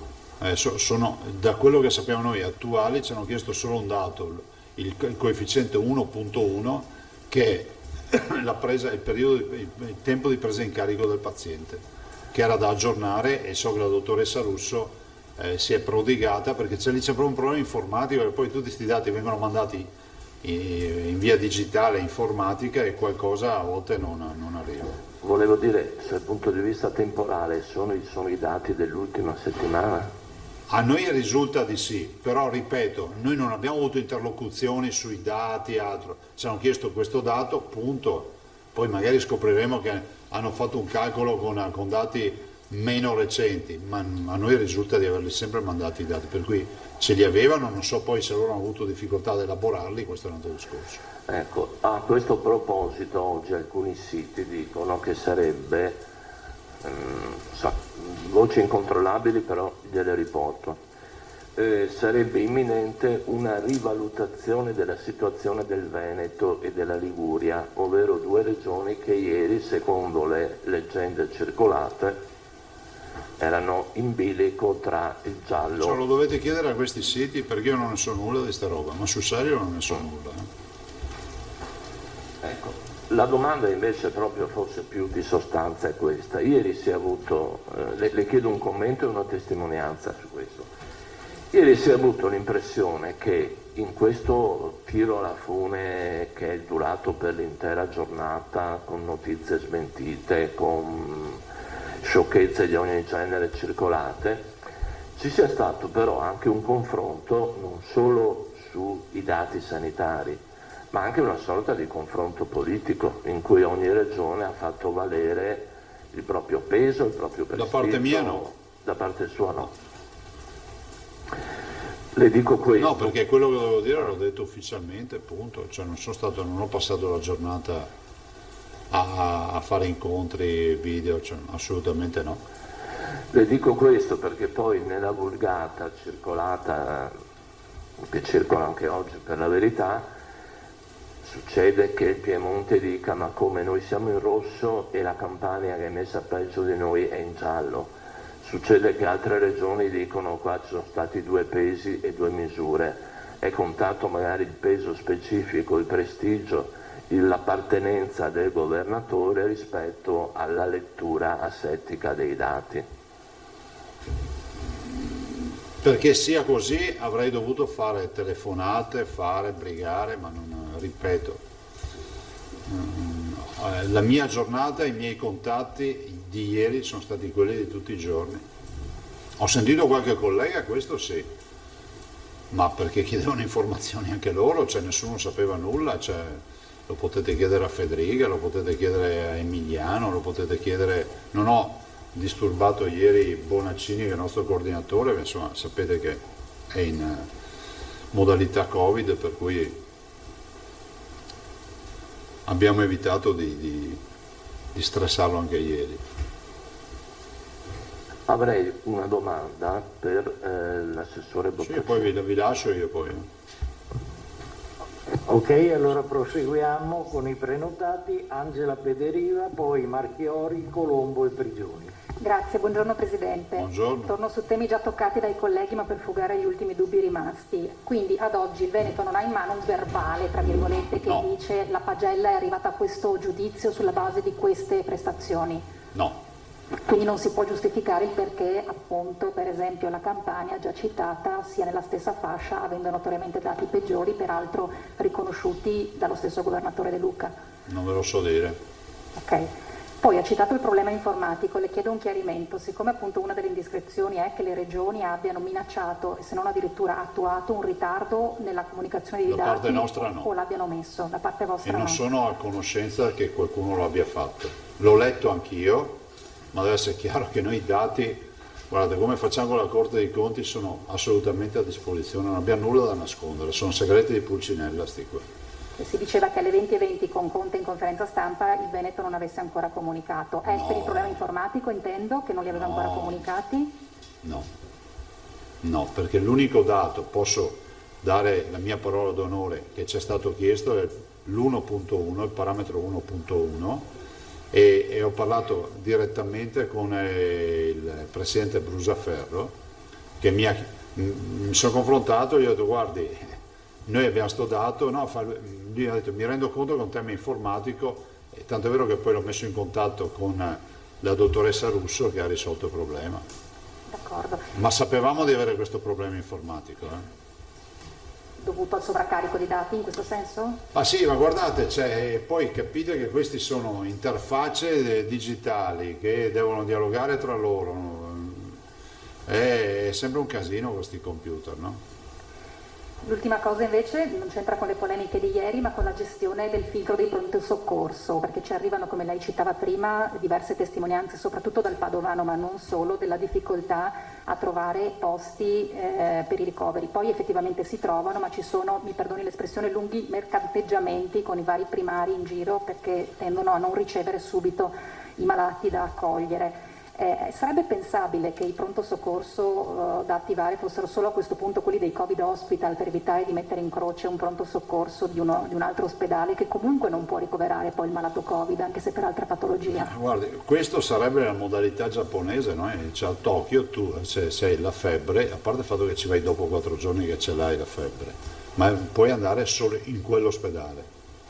E quando uno dice Tokyo, rendetevi conto che Tokyo è grande, quindi per noi significa veramente un'area metropolitana che coinvolge 3 province minimo del centro Veneto, no? La parte centrale del Veneto.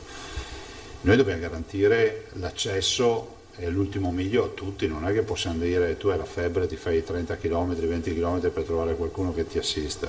La verità è un'altra, che questo stare in attesa in un ambiente protetto, seguito, cioè non è che stiamo parlando di uno aspetta in macchina su un piazzale, perché poi bisogna dire anche come funziona, è determinato dal fatto che noi abbiamo fatto come scelta fino ad oggi, ma non oltre, di chiudere e, come si può dire, colonizzare pian piano i Covid Center, ma è ovvio, poi ve lo dirà l'assessore, adesso dobbiamo provvedere a chiusure importanti di servizi di Covid Center, chiusure di attività ordinarie per passare direttamente a liberare, perché qual è il problema? Non è tanto il problema del letto, il problema è che se ho il reparto di medicina ordinario aperto, quegli infermieri che potrei dedicare alle infettive e altro sono bloccati lì, quindi è tutto un concatenarsi è un domino, no? Quindi il domino, per farlo partire bene bisogna chiudere reparti interi, ed è esattamente, se ricordate quella volta a Schiavonia fu chiuso subito tutto, noi in 5 giorni svoltammo Schiavonia e poi diventò il grande polmone per il padovano. Padova ha questo tema.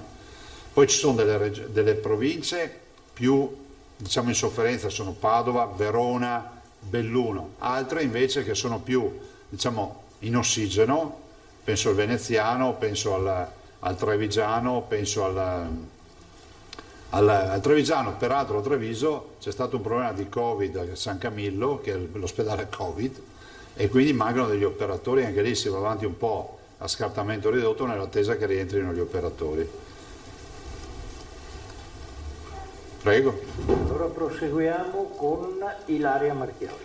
Sì, Presidente, buongiorno. Buongiorno. Alcuni chiarimenti che arrivano da più fronti. Il primo riguarda la formazione professionale, perché le attività di alternanza scuola-lavoro sono tra le poche attività didattiche che il DPCM consente. Allora, lo stage non è permesso ma i laboratori sì, eppure lo stage è laboratorio più lavoro. Dunque, perché non è permesso questo? E in tal senso, visto che la formazione professionale di competenza regionale può fare qualcosa per poter far sì che questi ragazzi possano partecipare anche ai corsi abilitanti, perché poi perderebbero anche tempo, mesi di lavoro e quant'altro? Questo è un tema che stiamo affrontando, l'abbiamo ben chiaro. Ovvio che nasce dal DPCM che prevede tutta una serie di limitazioni. Ok, quindi lo affronterete, certo, e troverete una soluzione. Speriamo di trovare una soluzione. Ok, un'altra questione invece mi arriva da Vicenza, però comunque è generale. Gli ambulanti dei mercati nel fine settimana come si comportano? Lavorano, non lavorano? Che sono aperti i mercati. Quindi a me risulta che siano aperti, non c'è problema. Mi chiedevano nel fine settimana nello specifico. No, è nell'arancione, nel fine settimana i centri commerciali sono chiusi dalle 5 del pomeriggio, questa è la norma. Ok. No? Sono chiusi il fine settimana. Chi? I centri commerciali. Sì, i centri commerciali sono chiusi il fine settimana. Festivo per festivo. Ok, quindi i mercati invece rimangono aperti, gli ambulanti dei non c'è mercati. niente diciamo, nel DPCM. Infatti per quello chiedevano. Noi invece abbiamo, ricordo che nell'area che vale per tutta Italia, abbiamo il discorso del coprifuoco, chiamiamolo così ci capiamo, delle ore 22, quindi dalle 22 chi è per strada, se non ha un valido motivo lavorativo di sanità o di emergenza, è multabile.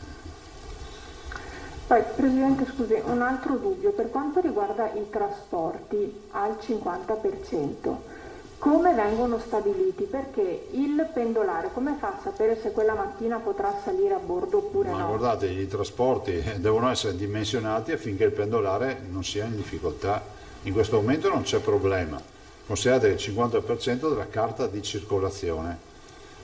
E quindi, però anche qui ricordo che se si tornasse a regime avremmo il problema dei trasporti. Se tutti uscissero, se tornassero a scuole al 100% in didattica in presenza e non avessimo le restrizioni dello smart working, i trasporti per la disponibilità di mezzi che c'è sul mercato non riescono a tenere.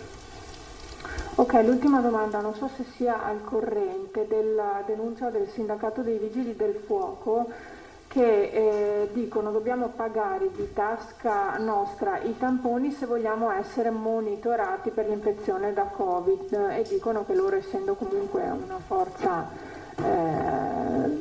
di polizia, insomma una forza pubblica, questo non sia corretto. Dipende dal Ministero degli Interni, non siamo noi, cioè nel senso che ci sono tante forze di polizia, finché si fanno progetti sperimentali o dobbiamo garantire per legge alcuni monitoraggi, ok, ma non è che noi possiamo garantire la priorità dei tamponi a delle forze a scapito di altre. Qua deve essere il Ministero che stabilisce questo.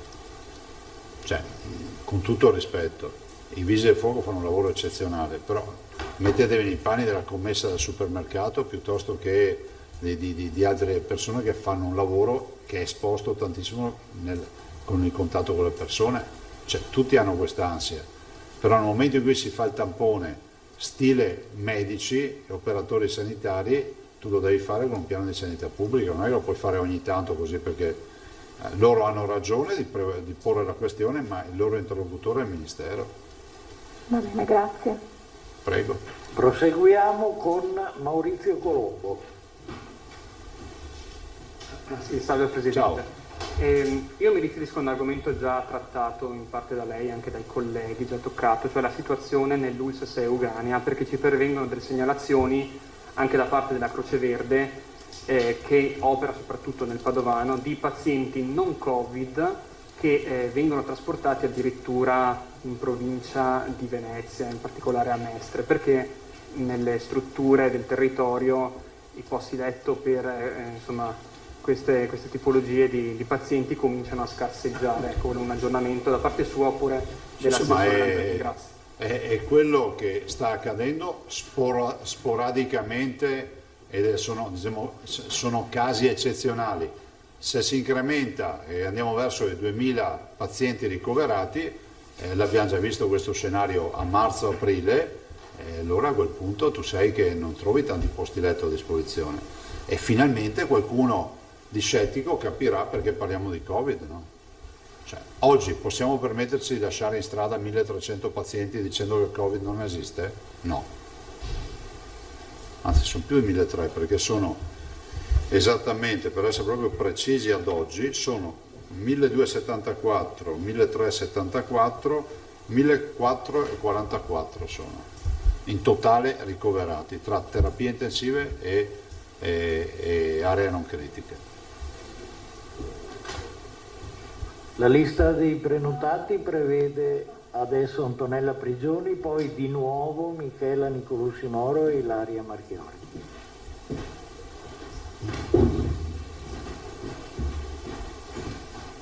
Buongiorno Presidente. Buongiorno. Alla luce dell'andamento stabilito dall'algoritmo che prevede il picco per il 15 novembre, per il 15 novembre potremmo avere dei parametri tali per cui c'è il rischio di un salto di fascia? Guardate, non dipende dal fatto che noi abbiamo il picco, no? Il problema è la gestione del sistema, la gestione ospedaliera, perché se tu hai invece che 170 come oggi in terapia intensiva ne hai 1700, ma una gestione sanitaria che permette di mostrare efficienza, tu non hai il problema di salto di fascia. Cioè non è il numero puro, è la qualità del processo che viene valutato e pesa moltissimo l'aspetto dell'RCT e quindi pesa moltissimo la diffusione del contagio. Per questo l'appello lo faccio ai cittadini, perché se passiamo di fascia è perché non controlliamo bene le nostre come si può dire, le nostre abitudini, no? Il distanziamento sociale che dobbiamo fare, la mascherina e quant'altro. Grazie. Prego. Nicolussi Moro. Allora, sarò rapidissima, visto che il nodo del contendere era il tempo di presa in carica del paziente, volevo capire qual è, e la seconda cosa molto veloce, se avete nuovi dati su quanti sanitari hanno preso il Covid, insomma. Ma sui contagi avevamo la tabellina, ma te la diamo se vuoi in giornata. Non conosco il tempo, bisogna chiederlo alla dottoressa Russo. No? Sì, ve lo diamo. Se ve lo potete segnare, il tempo di presa in carico del paziente, dottoressa Russo, e poi il tema della tabellina dei medici infettati, dei sanitari infettati. Sì, non è alto, però come si è mossa la curva da ottobre per la popolazione, si è mossa timidamente, però l'aspetto, fra virgolette, positivo, non è mai positivo, che molte storie sono storie di cluster, di contagi extraospedalieri. Marchiori. Sì, Presidente, mi scusi, volevo capire se ci sono novità per quanto riguarda l'esecuzione dei tamponi dei pediatri di libera scelta, come sono messi, e se utilizzeranno anche i cosiddetti tamponi baby. Si sta operando con la dottoressa Ghiotto per chiudere anche con loro la trattativa, che è parallela e uguale a quella dei pediatri e dei medici di base. Il tampone baby è il tampone che si può utilizzare al momento solo con la macchinetta. E la macchinetta, cioè con l'intelligenza artificiale, questa macchinetta poco più grande di un telefonino, che ha una sorta di smart card con un circuito, ci mette una goccia di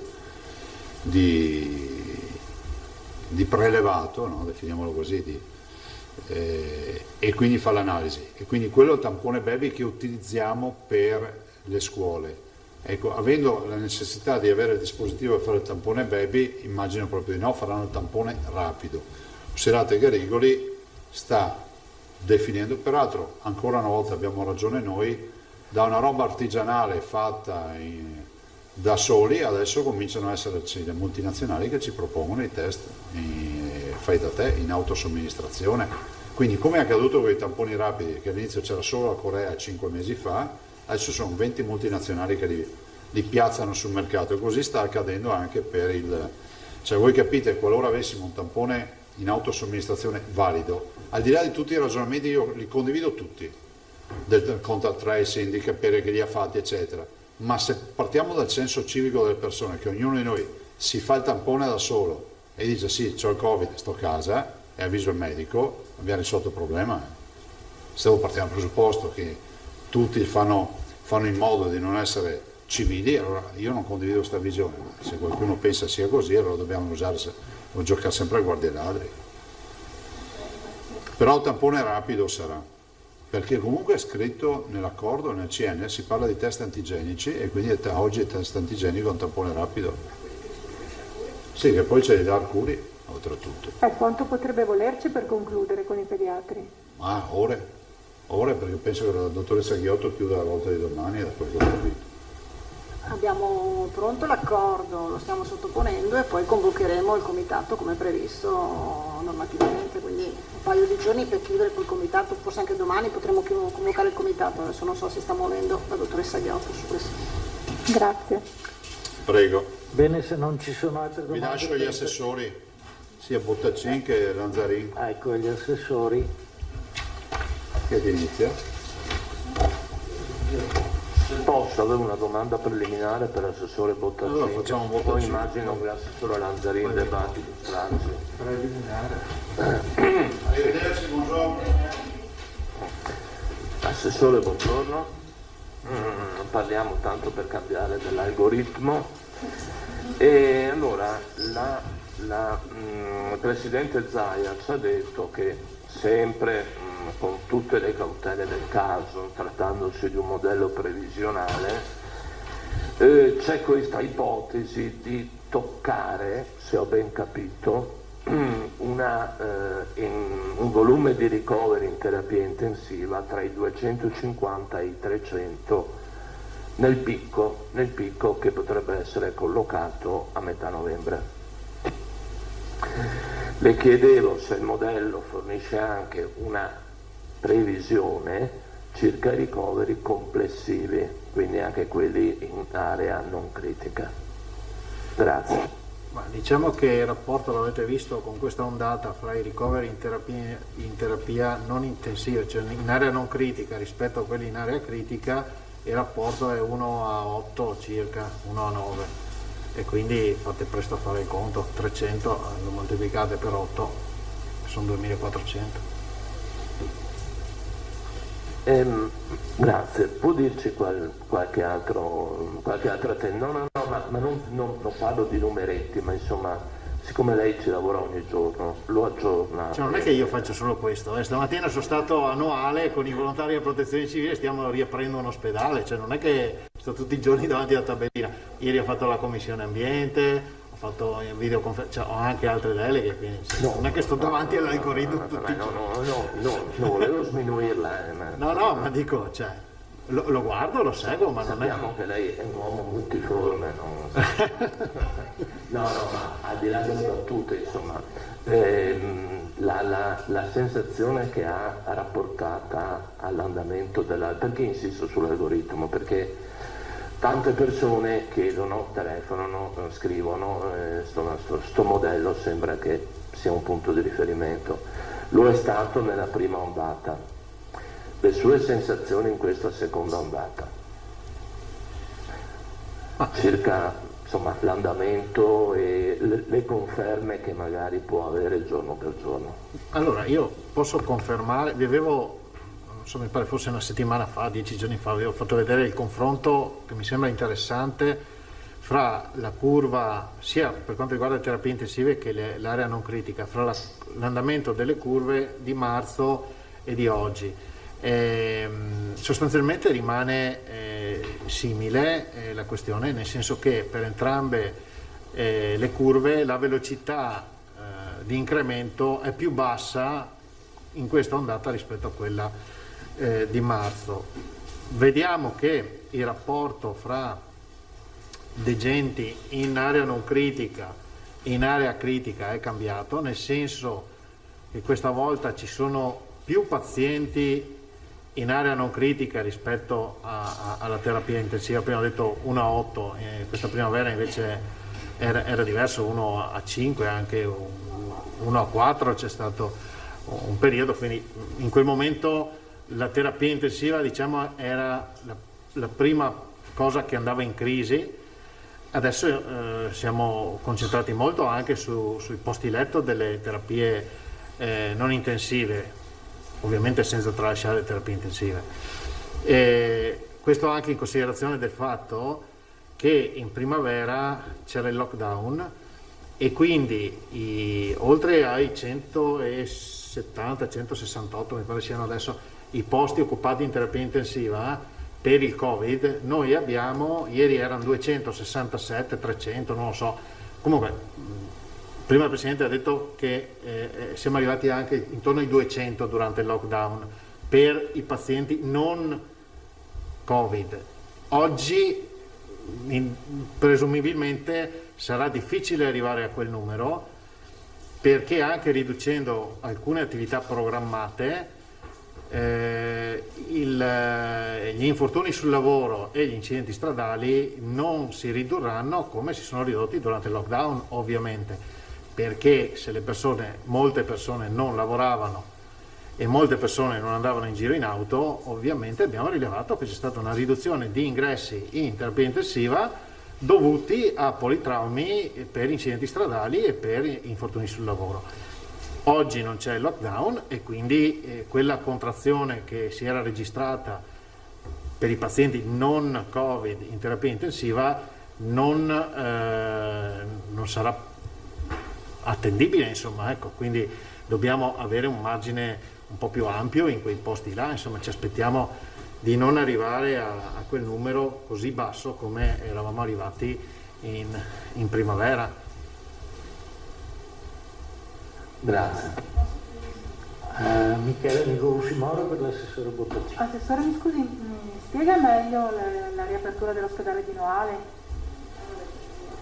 No, non è una riapertura di ospedale. Noi durante la fase primaverile abbiamo fatto un piano di sanità pubblica che prevedeva la destinazione di alcuni posti letto a pazienti Covid, e questo ha fatto sì che siano stati individuati 10 o 11, non ricordo, ospedali da destinare a pazienti Covid integralmente, e i famosi Vittorio Veneto, Jesolo, eccetera, ecco 10-11, poi sì, Belluno non era integralmente destinato ai pazienti Covid, no?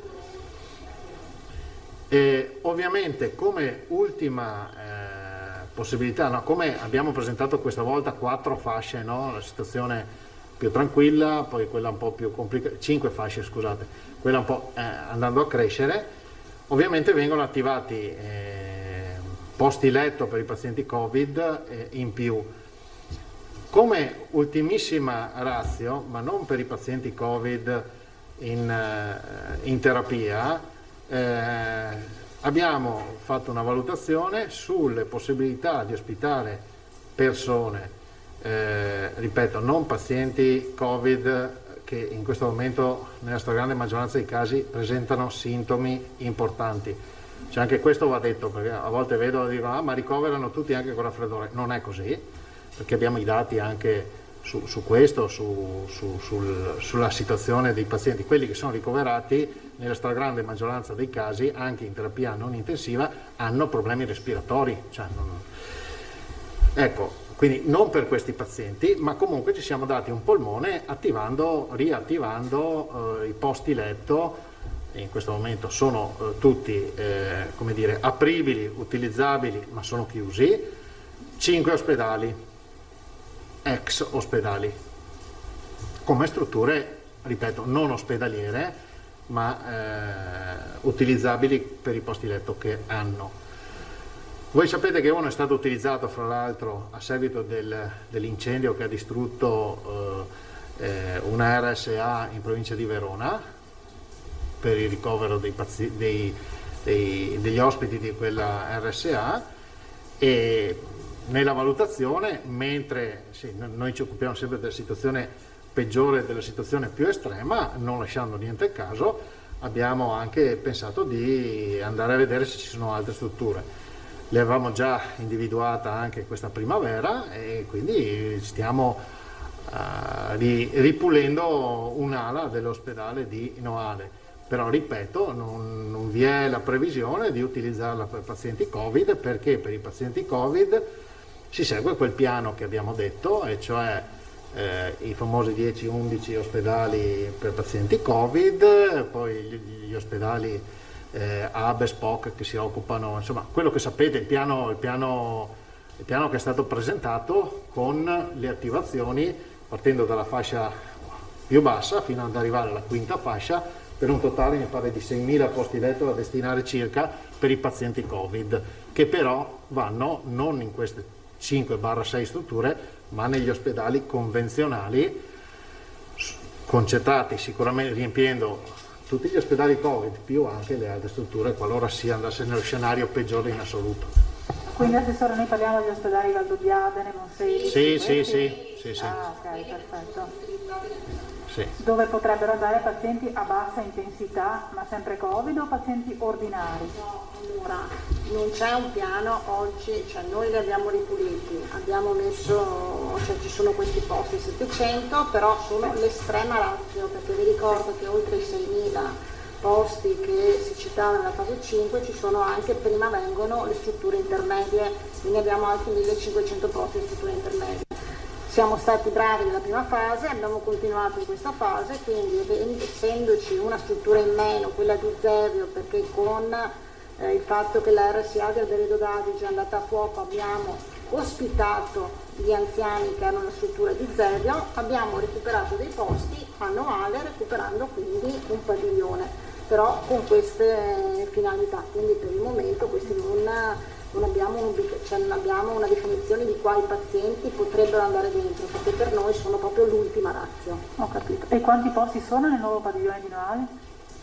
Adesso stiamo vedendo, sono stato questa mattina in sopralluogo, ci sono 5 piani, stiamo intanto verificando gli aspetti impiantistici, sono già stati sistemati gli ascensori, stiamo verificando gli impianti appunto elettrici e l'ossigeno, insomma i gas tecnici, gli impianti idraulici, e poi in base appunto allo stato dell'arte, riscaldamento eccetera, e poi dopo stiamo verificando anche quanti posti letto potrebbero starci dentro fisicamente, stiamo facendo le valutazioni, insomma, ecco. Comunque sono il padiglione di 5 piani. Il piano terra non è utilizzabile, nel senso che era la mensa e le cucine, insomma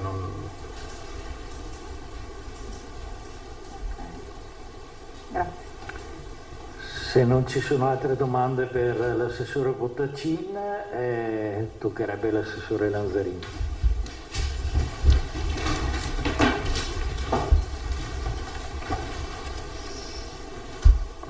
Allora, io vedo solo alcune, siccome eravamo rimasti nei giorni scorsi rispetto al piano di attivazione degli ospedali Covid, no?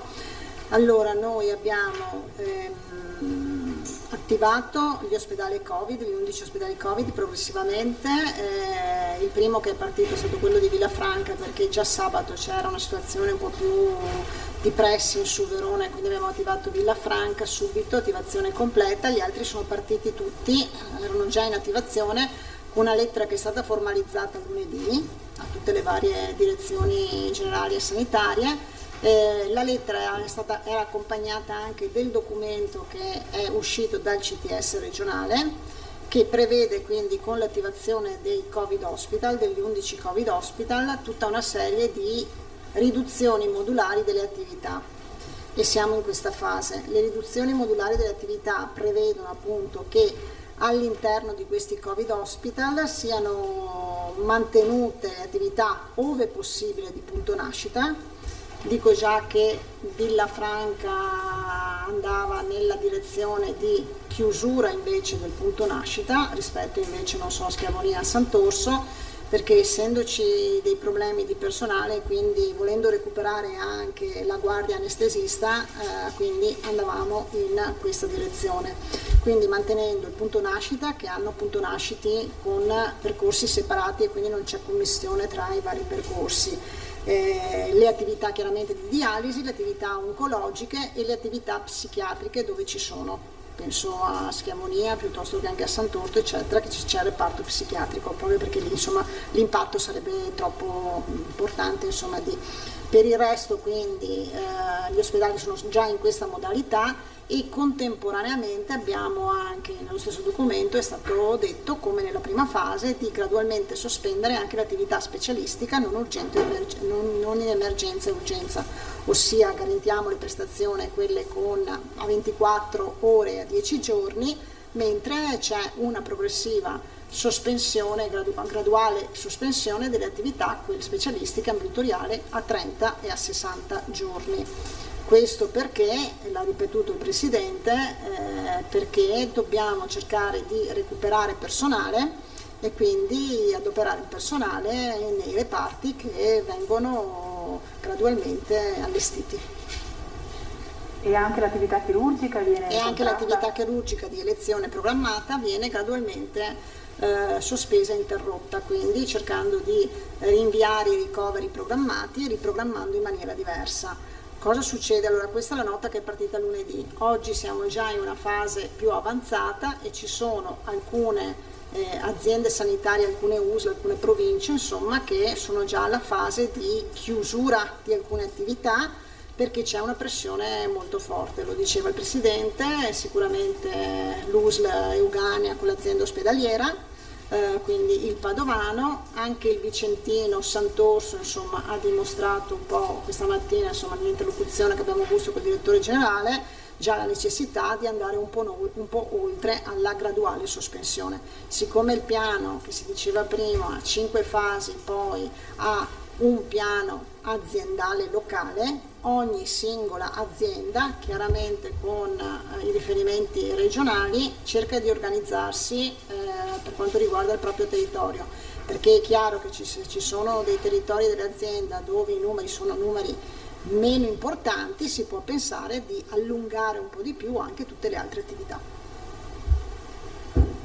Filippo Tosà, un dettaglio, no? Che poi non è un dettaglio. Negli ospedali non Covid cambia qualcosa? Anche in questo caso è poi in base all'impatto che hanno il numero delle persone da seguire, quindi il numero, insomma, lo stress che c'è poi nell'ospedale Covid di quella zona, di quell'azienda sanitaria, perché può essere che venga sospesa gradualmente anche là un po' di attività per recuperare del personale che viene mandato nei Covid hospital. Quindi è tutto molto organizzato e gestito in base anche alla pressione che ogni singola struttura, ogni singolo territorio ha. Cristina Giacomuzzo. Se mi ricorda, secondo il piano regionale sanitario, in che fascia siamo? Noi siamo nella fascia gialla. Gialla? Noi siamo gialli? No, gialli. No, gialla perché poi c'è arancione e rosso. Era verde, azzurra o azzurra, verde, gialla, arancione, rosso. Verde, azzurro. Ah, verde, azzurra, ecco. Mi raccomando, se sono allerte meteo è un'altra roba. Sotto sti colori. Quindi siamo nella fascia gialla che prevedeva, ricordiamolo, da 150 a 200 terapia intensiva e da 900 a 2500 mi sembra posti in area non critica. Ci sono prospettive per quanto tempo avete per cambiare fascia?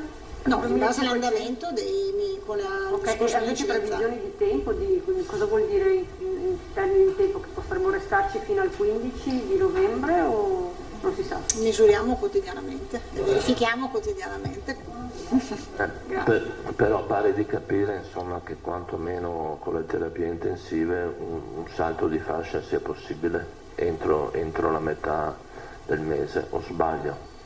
Siamo a Possibile, 160 stamattina, 170. No, 170 in terapia intensiva, il limite è 2,50. 2,50, quindi ne mancano ancora 80. E 1.500. Ecco, 1.500. Quindi siamo a 1.100. No, nel senso che prima il Presidente ci ha parlato di un possibile picco tra le 250 e le 300 degenze e rianimazione, quindi non è da escludere, insomma, mi pare di capire. Non escludiamo nulla, cioè noi monitoriamo quotidianamente, siamo pronti, comunque i posti letto ci sono, le terapie intensive ci sono le 1000 postazioni che si aprono anche in maniera molto graduale, cioè nel senso rispetto alle esigenze, quindi siamo pronti. Chiaramente il piano deve rispondere anche in maniera graduale a questo. Antonella Prigioni. Non ho l'ultimo report, se volete per il pomeriggio provo a vedere assieme a quello dei sanitari di inviarvi anche oppure per domani, adesso vediamo se riescono a farlo meglio domani, l'ultimo report.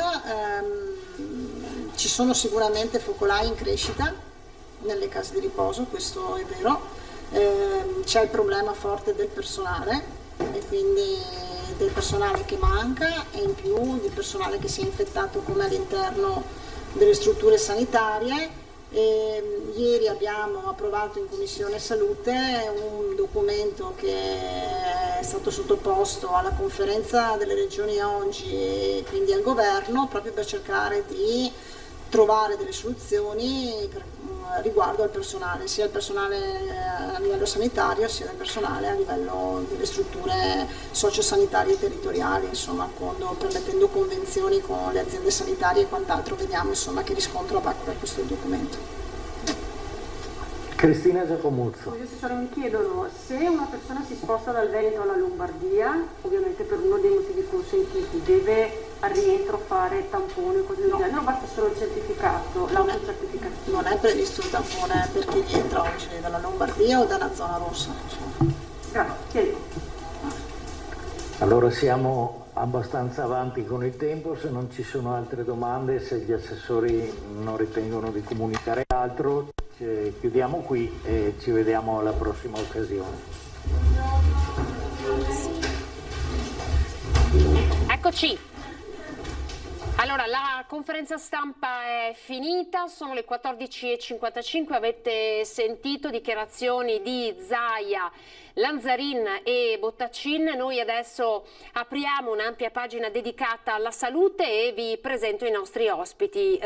Sapete che in questo spazio che vi terrà compagnia almeno per 3/4 d'ora potete intervenire da casa, quindi avete un numero di telefono che vedete in sovraimpressione, lo 0422 16 26 764, quindi se avete delle domande da fare ai nostri ospiti noi siamo qui a vostra disposizione. Presento prima il dottore che è con noi in studio, il dottor Pasquale Davide Nava, vice direttore dell'unità operativa di ortopedia dell'ospedale di San Donà. Buongiorno. Invece collegato abbiamo il dottor Nunzio Mastrantonio, direttore dell'unità operativa di ortopedia dell'ospedale di San Donà di Piave. Buongiorno. Buongiorno a tutti. Buongiorno. Allora, senta direttore, io partirei da lei, no? Perché quando parliamo di ortopedia ci sono due branche, no? C'è la traumatologia, quella con cui probabilmente avete avuto a che fare quest'estate con magari turisti che arrivavano a Jesolo o appunto ad Eraclea e non lo so, avevano degli incidenti e quindi avete avuto a che fare con loro, e poi invece c'è tutta una chirurgia legata alle varie patologie. Possiamo innanzitutto fare un piccolo quadro e raccontare come si lavora, che cosa lavorate a San Donà di Piave, poi entreremo nello specifico, parleremo di ginocchio, di spalla, di artrosi, di femore, perché abbiamo tante cose da dire. Certo. Da cosa partiamo? Allora io diciamo è da qualche mese che sono direttore dell'unità operativa di ortopedia di San Donà.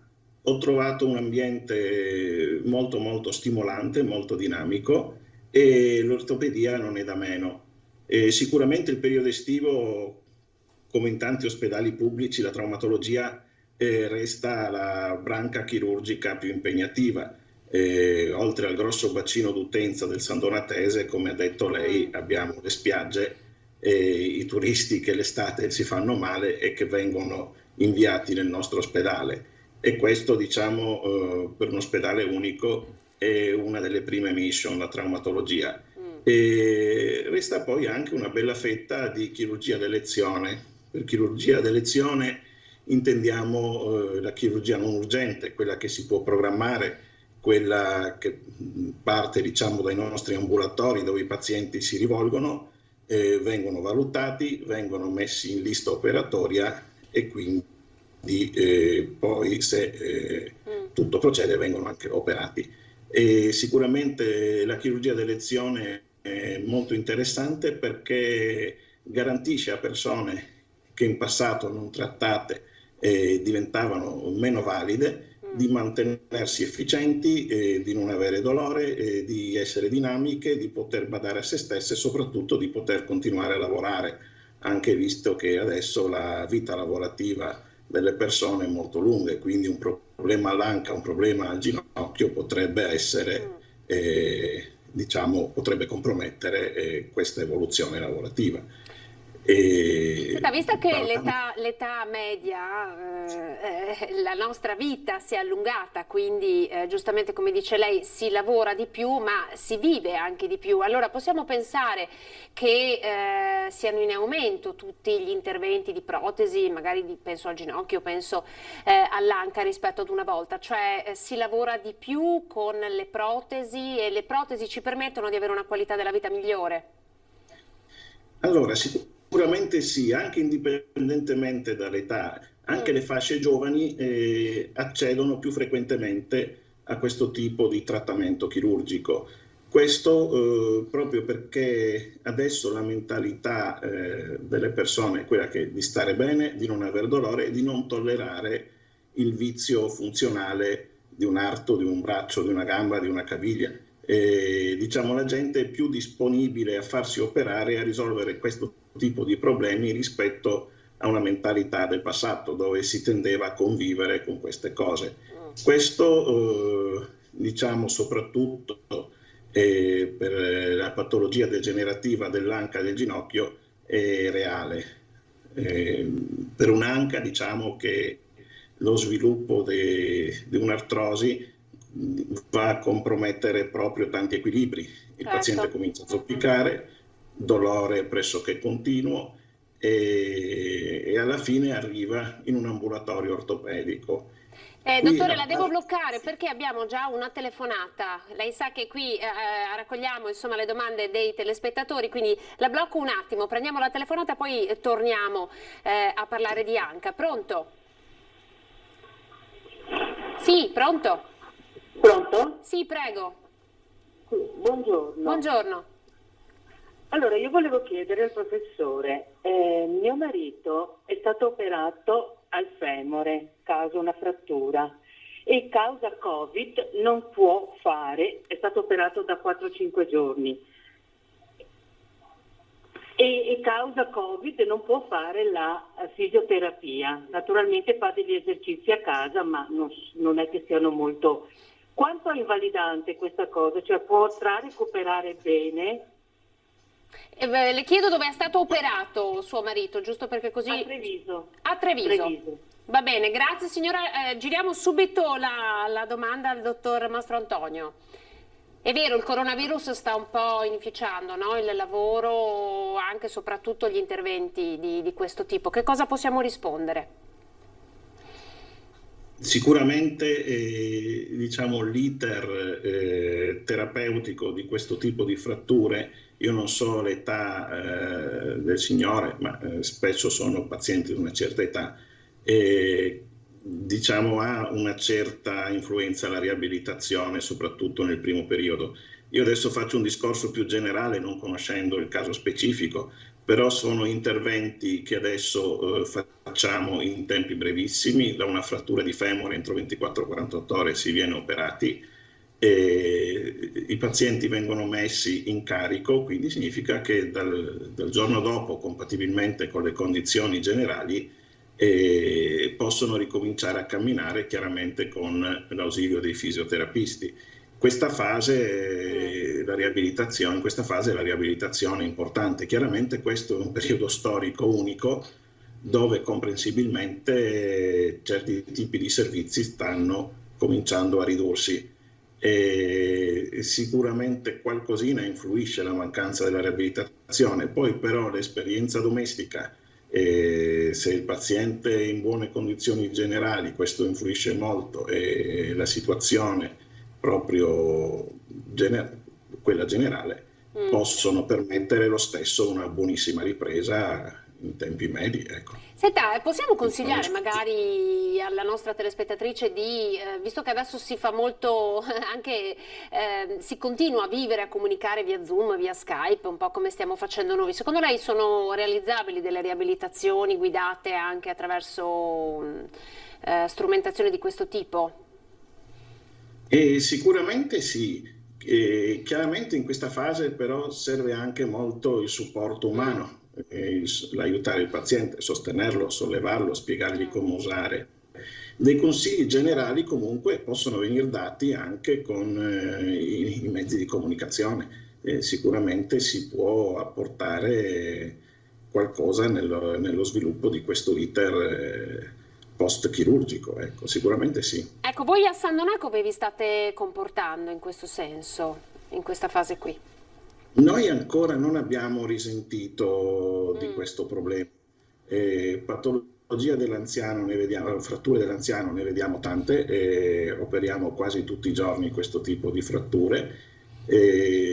Inviamo poi per il post ricovero o direttamente al domicilio, dove c'è anche l'assistenza domiciliare, o se le condizioni familiari non lo permettono, in strutture. Quindi a tutt'oggi diciamo ancora questa novità non l'abbiamo ancora vissuta. Non ha risentito. Allora, torniamo tra pochissimo con lei per parlare di Anca, però vorrei un attimo passare la parola al dottor Nava. Allora, dottore, io so che lei è specializzato negli interventi chirurgici nella mano, però restiamo un po' per collegarci anche alla telefonata che abbiamo ricevuto, perché per esempio molte sono le operazioni che vengono fatte alle ginocchia con delle protesi. Oggi si fa per aumentare la qualità della vita delle persone, proprio perché chi ha bisogno oggi di una protesi? Possiamo fare l'identikit dei candidati ideali, no? Ad una protesi, e spieghiamo un po' l'iter anche di ripresa. Allora, c'è da dire che viviamo in un'epoca fortunatissima, perché in età pre-protesi le persone erano destinate al bastone e alla zoppia, quindi oggi un tempo era impensabile che un ultra settantenne andasse in bicicletta, andasse in montagna, si contavano veramente in un paese. Oggi invece assistiamo a settantenni che pretendono di fare sport, che pretendono di mantenere i loro hobby giustamente, e siamo anche alcune volte in difficoltà in pazienti anche ultra ottantenni a dover rinunciare a fare un intervento perché magari le condizioni generali non lo permettono. Diciamo che se dovessimo stilare una età media di protesizzazione al ginocchio per una persona, l'età media va dai 65 ai 75 anni. Ma perché? Perché noi dobbiamo immaginare che una protesi è un corpo estraneo che viene inserito all'interno dell'osso di una persona, quindi è soggetto ad usura, dipende tanto dalla qualità dell'osso, dalle attività che il paziente svolge, sovrappeso, non sovrappeso, quindi c'è una durata di un impianto protesico. Quando noi mettiamo una protesi a un sessantenne, mediamente un buon impianto protesico, se tenuto bene, dura una quindicina, una ventina d'anni. Allora, se lo mettiamo a un 65enne, sappiamo che forse a 80 anni ci potrebbero essere dei problemi, sperando non prima. È chiaro che però l'indicazione alla protesi va di pari passo con i sintomi del paziente, perché io posso guardare una radiografia e vedere che c'è un'artrosi disastrosa e il paziente avere una sintomatologia non tanto esatto. Quindi si guarda tanto anche la condizione del paziente. Viceversa, non si può essere rigidi davanti a un 50enne, un 55enne che muore dai dolori, zoppica, perché magari ha una cartilagine rovinata da anni di sport o da un'attività usurante lavorativa o semplicemente per un trauma che può aver subito, e negargli la protesi. E che vita ci dobbiamo aspettare dopo una protesi? Che cosa cambia? Allora, il problema a volte è che il paziente sta così tanto bene, specialmente quello giovane, il sessantenne, che pretenderebbe di fare le cose come prima e quindi usura anche prima la protesi. Quindi noi ci ritroviamo. Prima l'introduzione è stata interessante perché si parlava dell'età della vita che aumenta la qualità della vita, ma aumentano anche gli interventi di revisione delle protesi, perché protesizzando la gente precocemente aumentano gli interventi in cui le protesi si rompono, in cui l'osso cede sulla protesi. Noi vediamo un sacco di traumatologia di tutti i tipi con impianti protesici inseriti. Quindi avere cura di una protesi che cosa significa? Cioè, la cosa protesi bisogna fare? Noi dobbiamo immaginare che è praticamente il capolinea di un trattamento per un'articolazione. È un salva articolazione, ma come ultima spiaggia, ecco. Quindi dopo la protesi non c'è null'altro che si può fare. Non a caso noi prima di protesizzare un ginocchio ci arriviamo con tutto un iter di trattamenti di palliazione, come le infiltrazioni, le terapie farmacologiche, la terapia antalgica, le fisioterapie.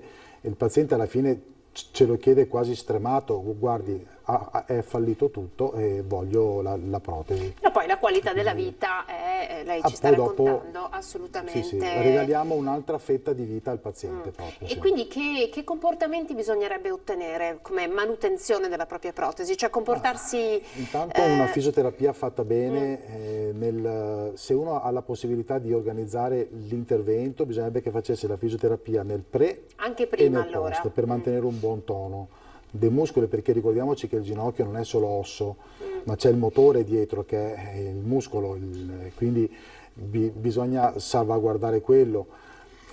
Spesso ci assistiamo per persone che hanno dei problemi di schiena molto importanti, con un quadricipite molto debole, e questo può essere un problema, perché non c'è nulla di peggio di una protesi di ginocchio impiantata in una persona che non riesca a muoverla bene. Una protesi si irrigidisce in tempi brevissimi. Infatti noi nel nostro reparto già il giorno dopo si cerca di metterli in piedi, si cerca di fare subito che esercizi. C'è tutto Quindi un buon protocollo tono molto... muscolare, mantenere un tono muscolare per arrivare all'intervento con fisicamente sostenuti. Abbiamo già una telefonata, poi dottor Mastrantonio torniamo da lei. Pronto? Pronto? Sì, prego, la ascoltiamo. Ah no, ma mi hanno detto di tenere il telefono acceso, che mi dovevate dire qualcosa per abbassare il televisore, io sto aspettando. No, adesso noi la sentiamo bene, quindi può formulare la sua domanda. Niente, volevo sapere se è possibile che me la mandino a casa dopo un'operazione all'anca, dopo tutte le operazioni che ha avuto, lasciamo perdere, me la mandino a casa praticamente, e dopo 2 giorni che era a casa le è uscita la protesi, l'ho portata a pronto soccorso, mi hanno detto che è uscita, che comunque l'hanno messa dentro senza fare operazioni, con dei vari massaggi l'hanno messa dentro, va bene.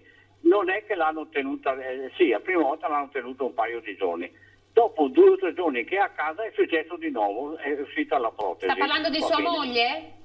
Sì, di Posso mia chiederle l'età? moglie. L'età è... Jenny, quanti anni hai? Jenny? Più o meno. 76. Ok, grazie. Era giusto per fare un quadro per i nostri medici che le possano rispondere. Dottor Mastrantonio, protesi dell'anca, posso chiedere a lei la risposta?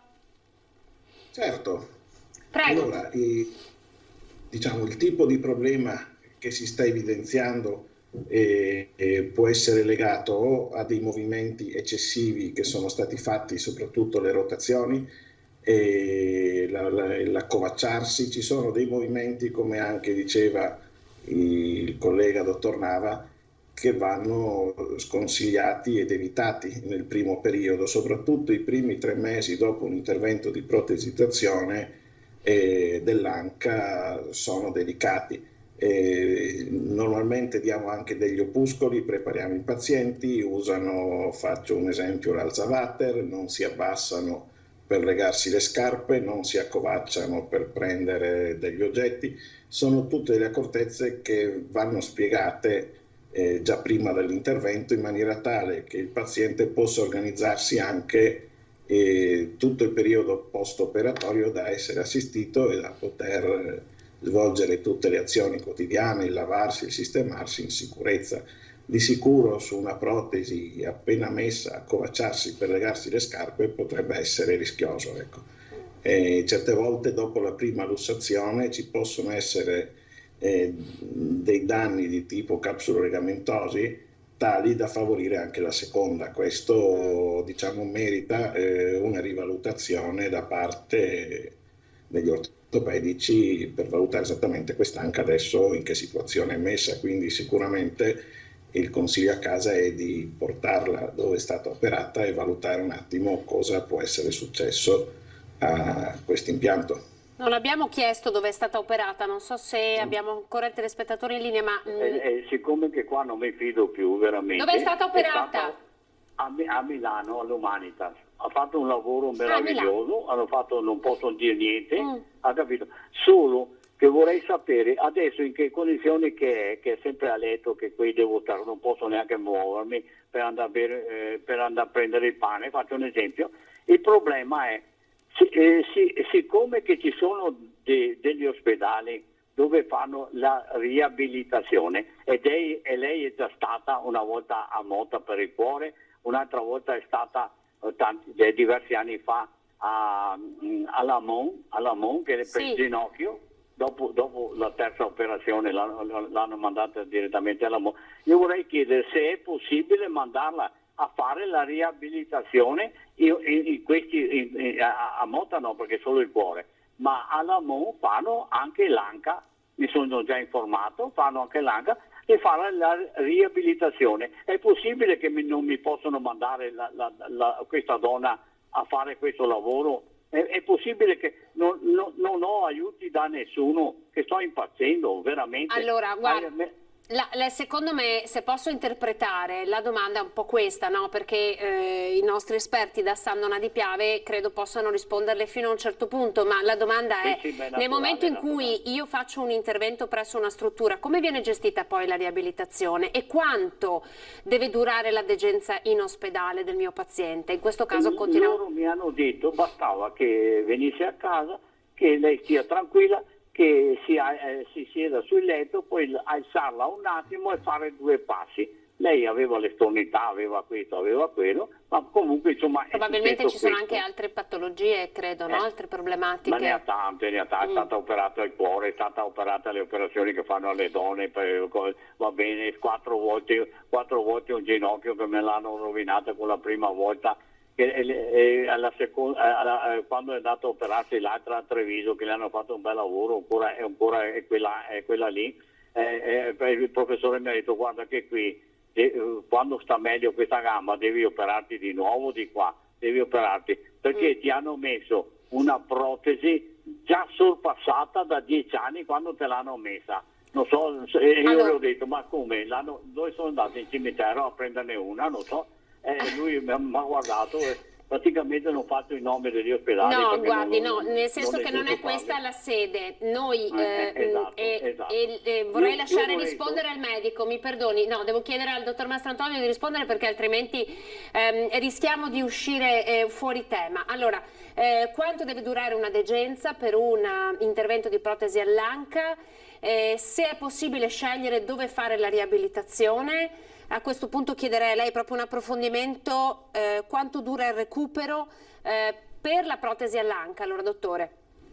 Allora, diciamo un ricovero medio per una protesi all'anca può essere anche di 1 settimana.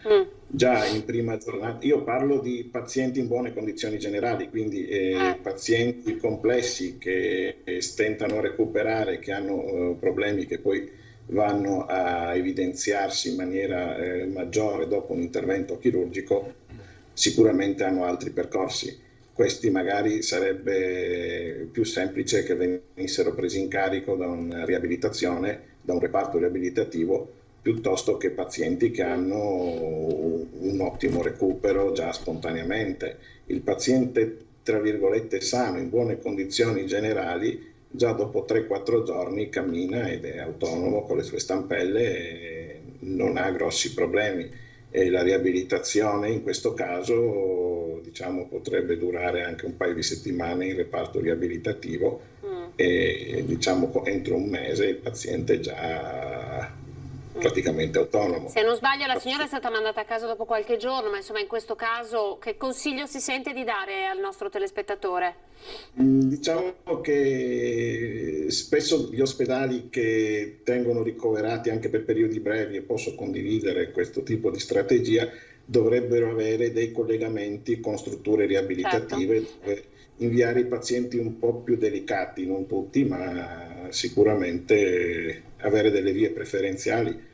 E questo, diciamo, dipende dal singolo ospedale, dalla singola unità operativa. Anche perché poi non sempre le famiglie sono in grado di sostenere, no? Il recupero. Il consiglio che posso dare al telespettatore è quello magari di sentire il proprio medico di base e vedere le possibilità che il territorio può offrire per la moglie. Grazie, allora ci fermiamo un attimo, andiamo in pubblicità, poi al ritorno vi facciamo vedere qualche immagine e parliamo dell'intervento alla mano con il dottor Nava, tra poco.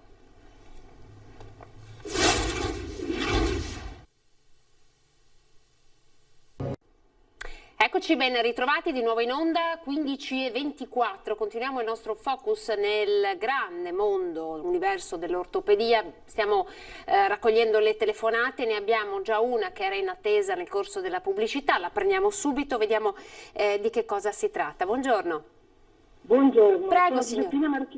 Prego. Sono Giuseppina Marchesin, abito a Roncade. Volevo sapere una cosa, mi scusi, mi sente? Sì, la sentiamo.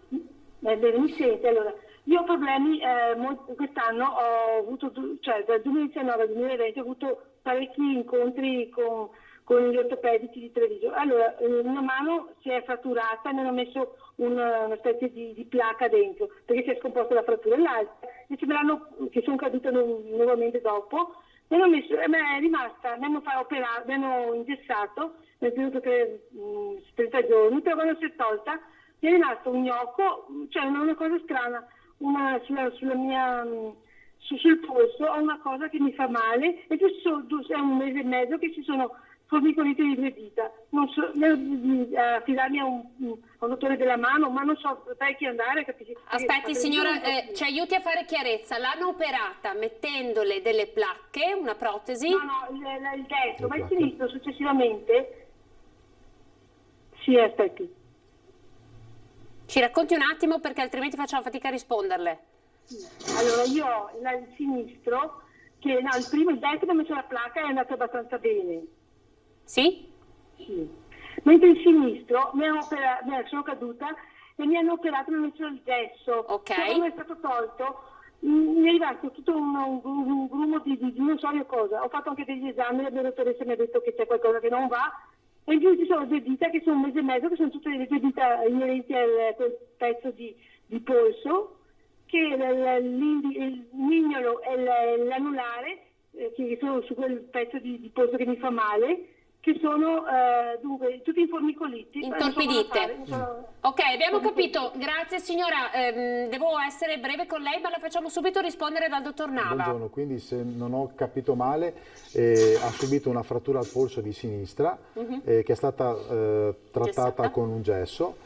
Allora, il trattamento con il gesso è un trattamento che va sempre bene quando la tipologia di frattura lo permette. solo che ha dei tempi di ripresa più lunghi, perché ovviamente il paziente deve cominciare a fare la riabilitazione per necessità dopo che si toglie il gesso. Quindi è un'articolazione, sono tante articolazioni che rimangono bloccate per almeno un mese o poco più, e quindi la fisioterapia diventa più difficile. Quindi è facile che dopo un'immobilizzazione ci siano degli strascichi di tipo fisioterapico, di tipo anche di compressione nervosa o tendinea. Però questa formazione che ha ecco, lei ha avuto. detto che c'è caduta sopra, quindi questa è una cosa a parte, è un nuovo trauma su un vecchio trauma, e ci potrebbe essere un ematomino che spinge il nervo, quindi bisognerebbe un attimino indagare dov'è questo ematoma. L'esame principe per individuare la causa di un formicolio è la elettromiografia. Elettromiografia, Sì, signora. quindi bisognerebbe che si recasse dal medico di base Mhm. per un attimino per farsi valutare, e lui le potrebbe fare la prescrizione per questo esame.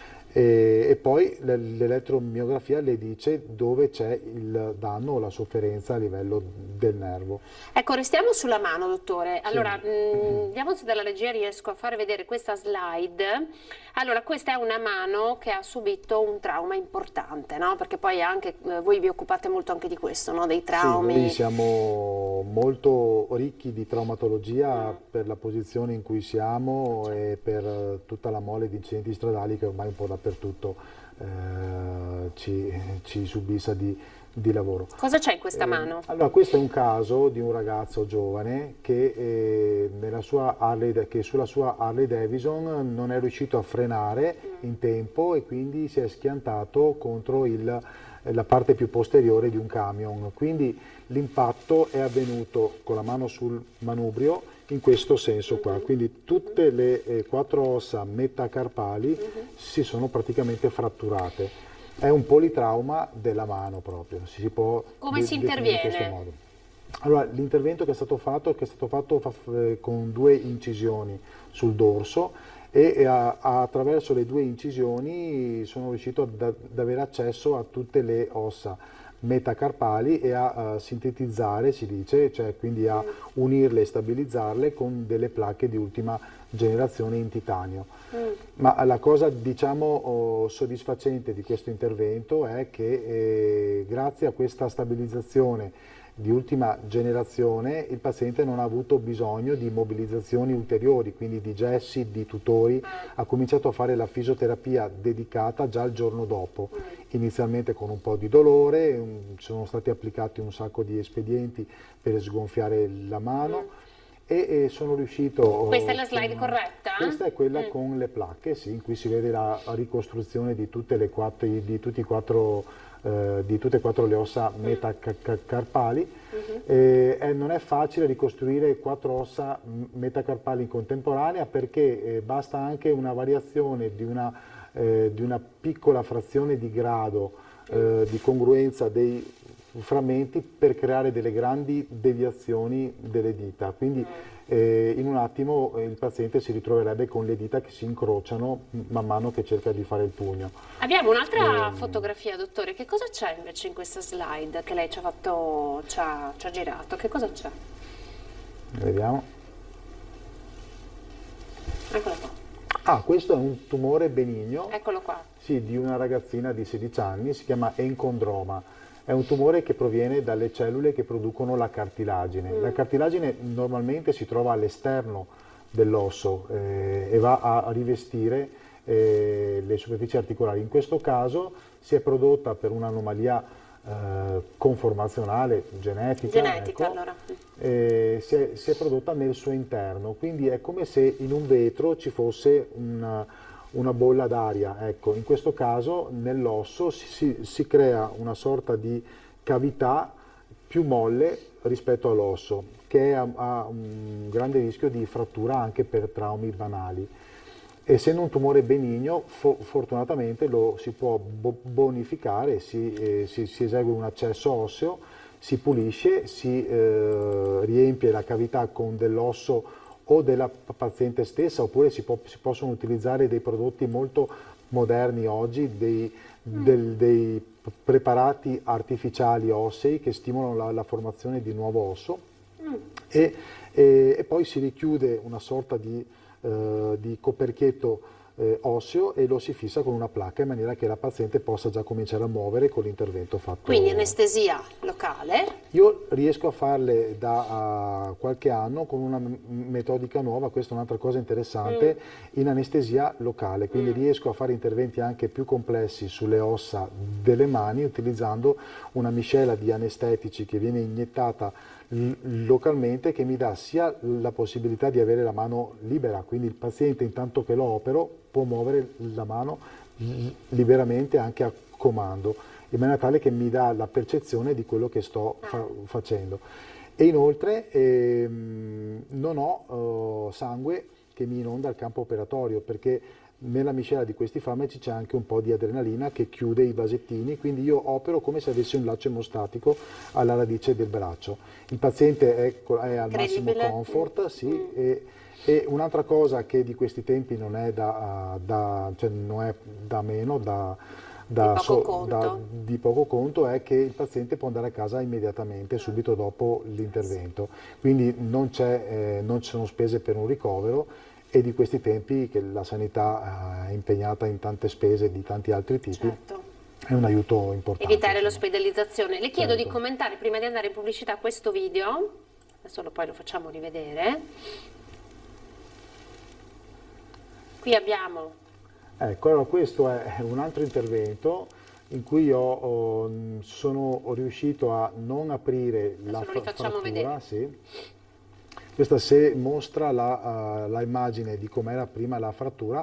Ho utilizzato dei fili che si chiamano fili di Kirchner, sono una sorta di spaghetti di acciaio che vengono utilizzati per bloccare i frammenti. Questa, la frattura, vediamo, è corretto? Le figure 6 e 7, vediamo. Sì, esatto. Okay. Questa era una frattura anche semplice e non particolarmente difficile del quinto metacarpale.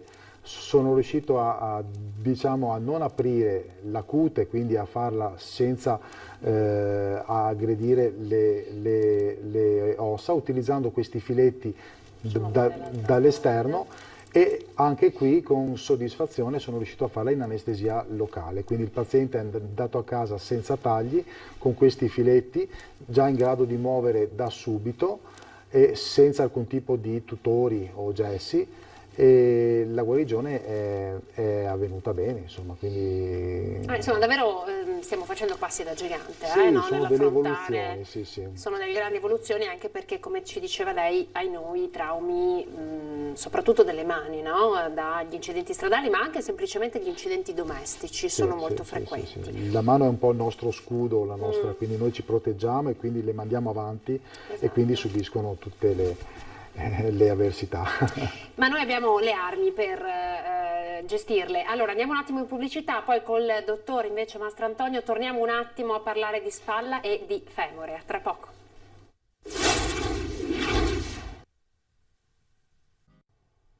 Eccoci, ben ritrovati, ancora il focus è sull'ortopedia. Adesso io vorrei chiedere a uno dei nostri ospiti collegato via Skype, il dottor Mastrantonio, se tocchiamo il tema dell'operazione al femore. Voi ovviamente lavorate nella traumatologia, le operazioni d'urgenza al femore, come sono i tempi d'attesa e come si lavora?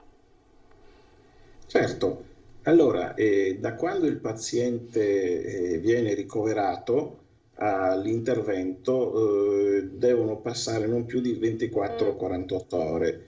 In questo periodo riuscire a fare l'intervento chirurgico è fondamentale, in quanto incide sulla prognosi di questo tipo di problematica. Prima si opera, migliore sarà l'evoluzione successiva.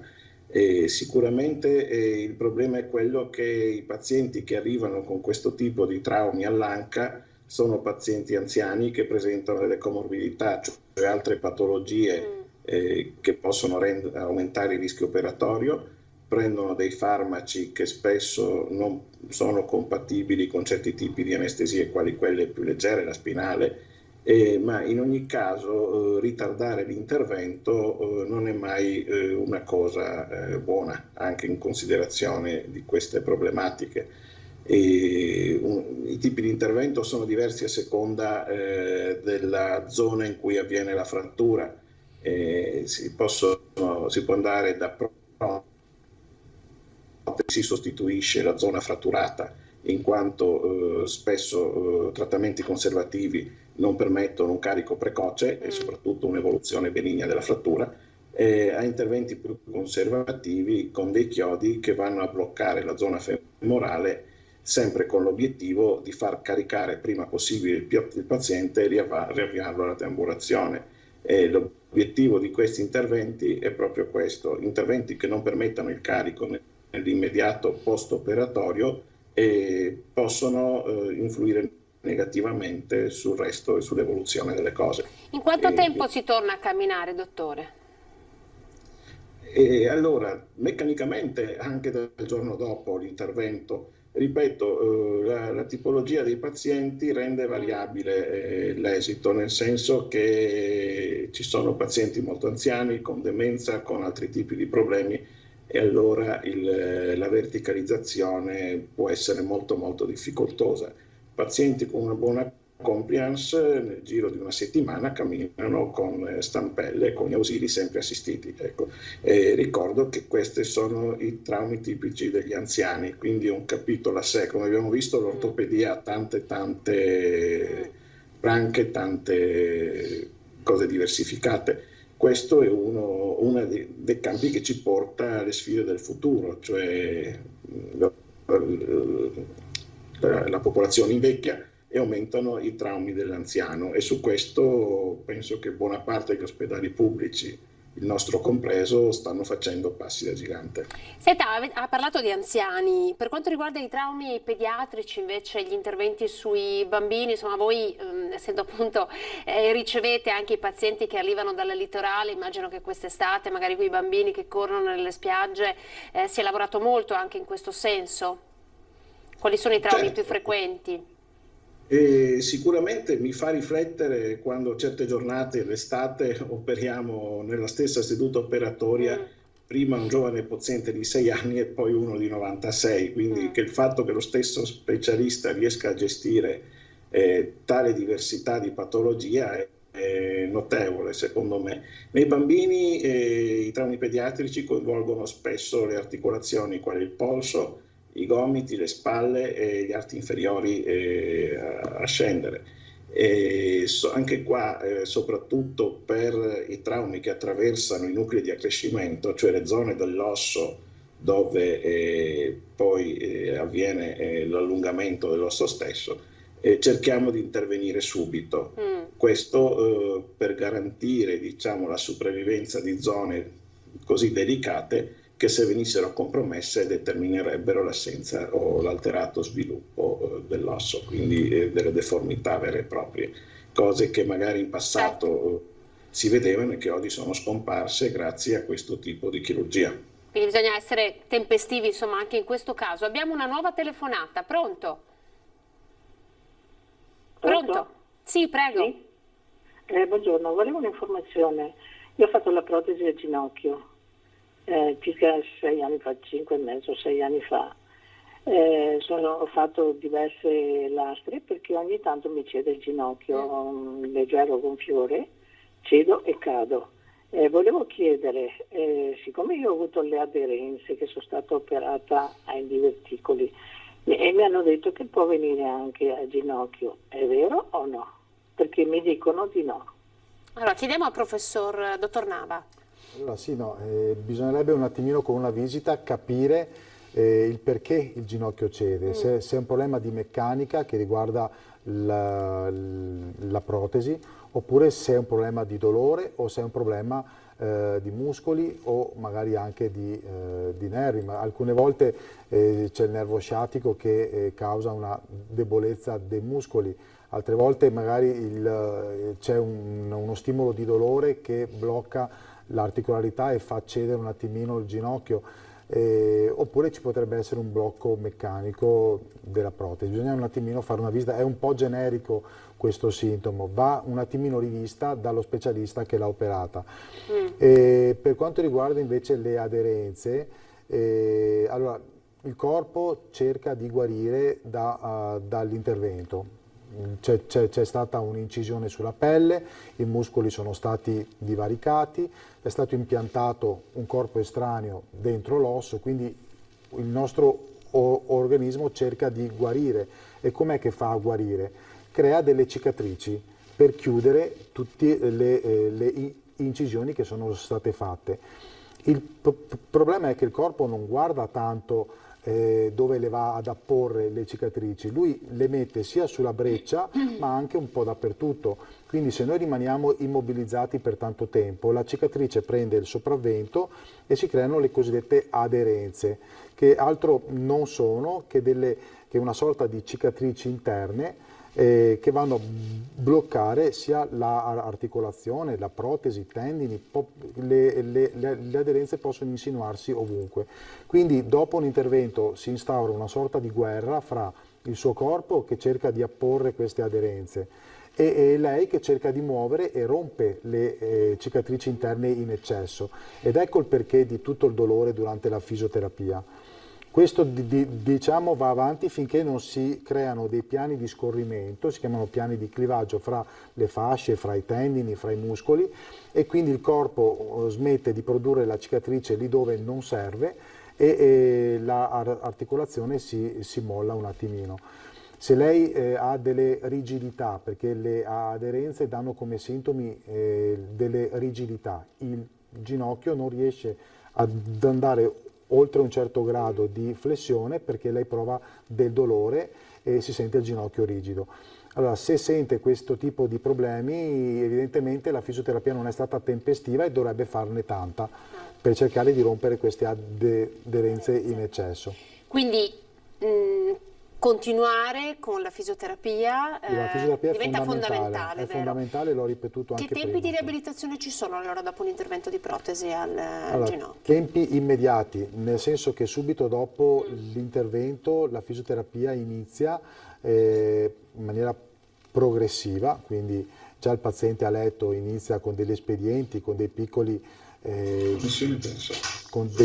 giochi che il fisioterapista si può inventare per mobilizzare l'articolazione e nel caso in cui ci sia troppo dolore può venire in aiuto anche il supporto anestesiologico. Ci sono delle pompe, si chiamano elastomeri, che vengono un attimino caricati con delle miscele di anestetici e di antinfiammatori e queste a rilascio lento per le 24-48 ore leniscono la sintomatologia di dolore e permettono al paziente di mobilizzare l'arto in sicurezza. Ecco.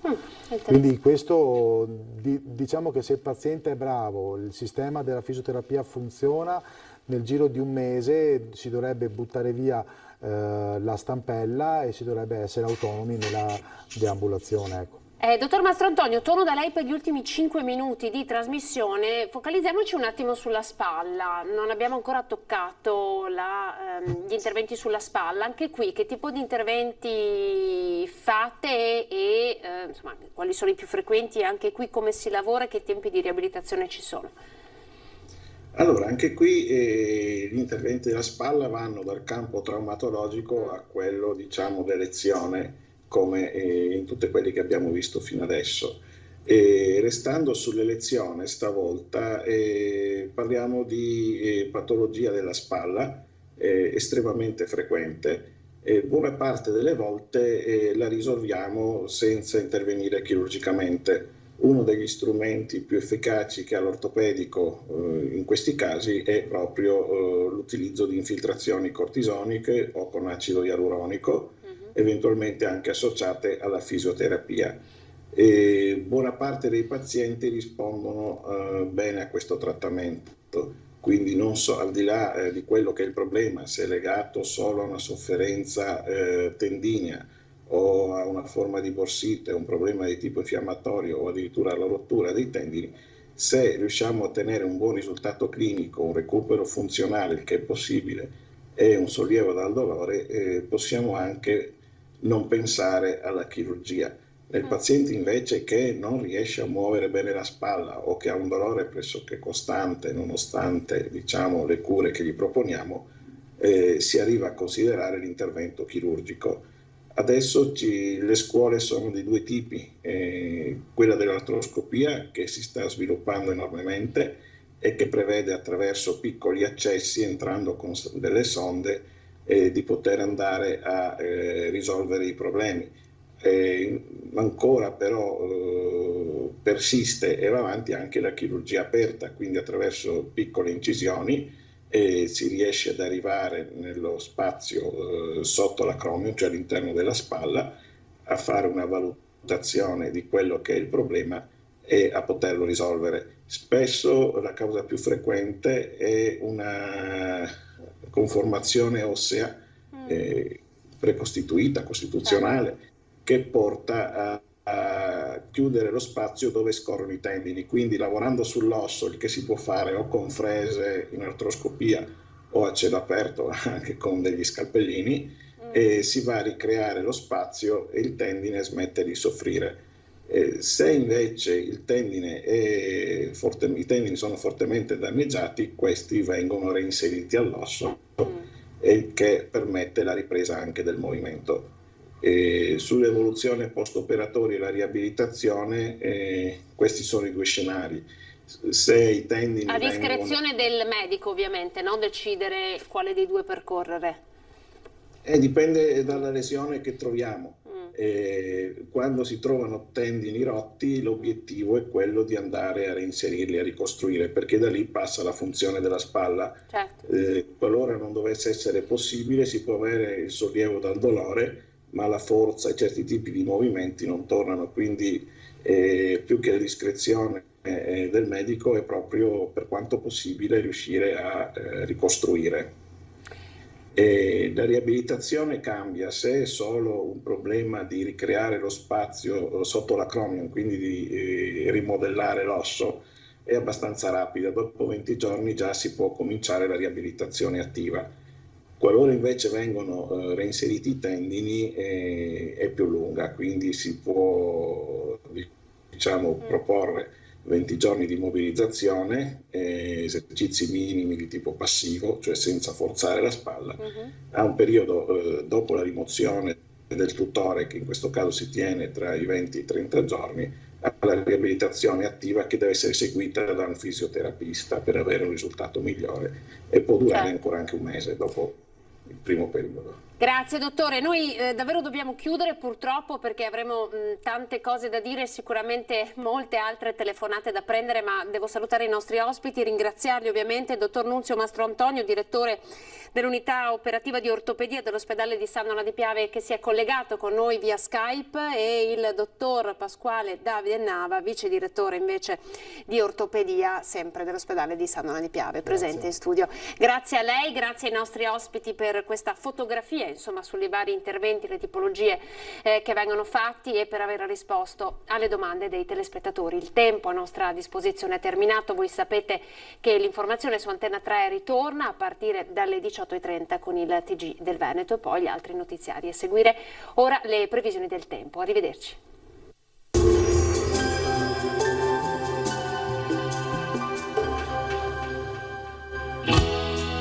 Il dono del sangue è un atto d'amore. Ti aspettiamo. Bentrovati al meteo. La fase autunnale che stiamo vivendo è caratterizzata dalla presenza di un robusto campo di alta pressione che favorisce un tempo stabile ma molte nebbie al nord-est. Vediamo la situazione nel dettaglio. Sul Veneto la grafica di giovedì 5 novembre ci mostra un cielo disturbato purtroppo dalla presenza di foschie o nubi basse che gravano nei bassi strati dell'atmosfera, rendendo la giornata per lo più grigia. Non si escludono al pomeriggio degli spazi soleggiati. Temperature sopra la media stagionale, minime fino a 10 gradi, valori massimi compresi invece tra i 16 e i 18 gradi all'incirca. Ci spostiamo ora sul Friuli Venezia Giulia, dove avremo locali riduzioni della visibilità, sui monti invece alternanza di nuvole e rasserenamenti. Temperature minime tra 9 e 11 gradi, massime sui 17-18 gradi. Infine uno sguardo alla situazione del Trentino Alto Adige. La situazione però sarà diversa perché qui avremo un ampio soleggiamento ovunque con il cielo che si presenterà al massimo poco nuvoloso. Temperature minime sui 7 gradi, massime sui 17 all'incirca. Dal meteo di Antenna 3 per ora è tutto, grazie per l'attenzione e arrivederci al prossimo aggiornamento.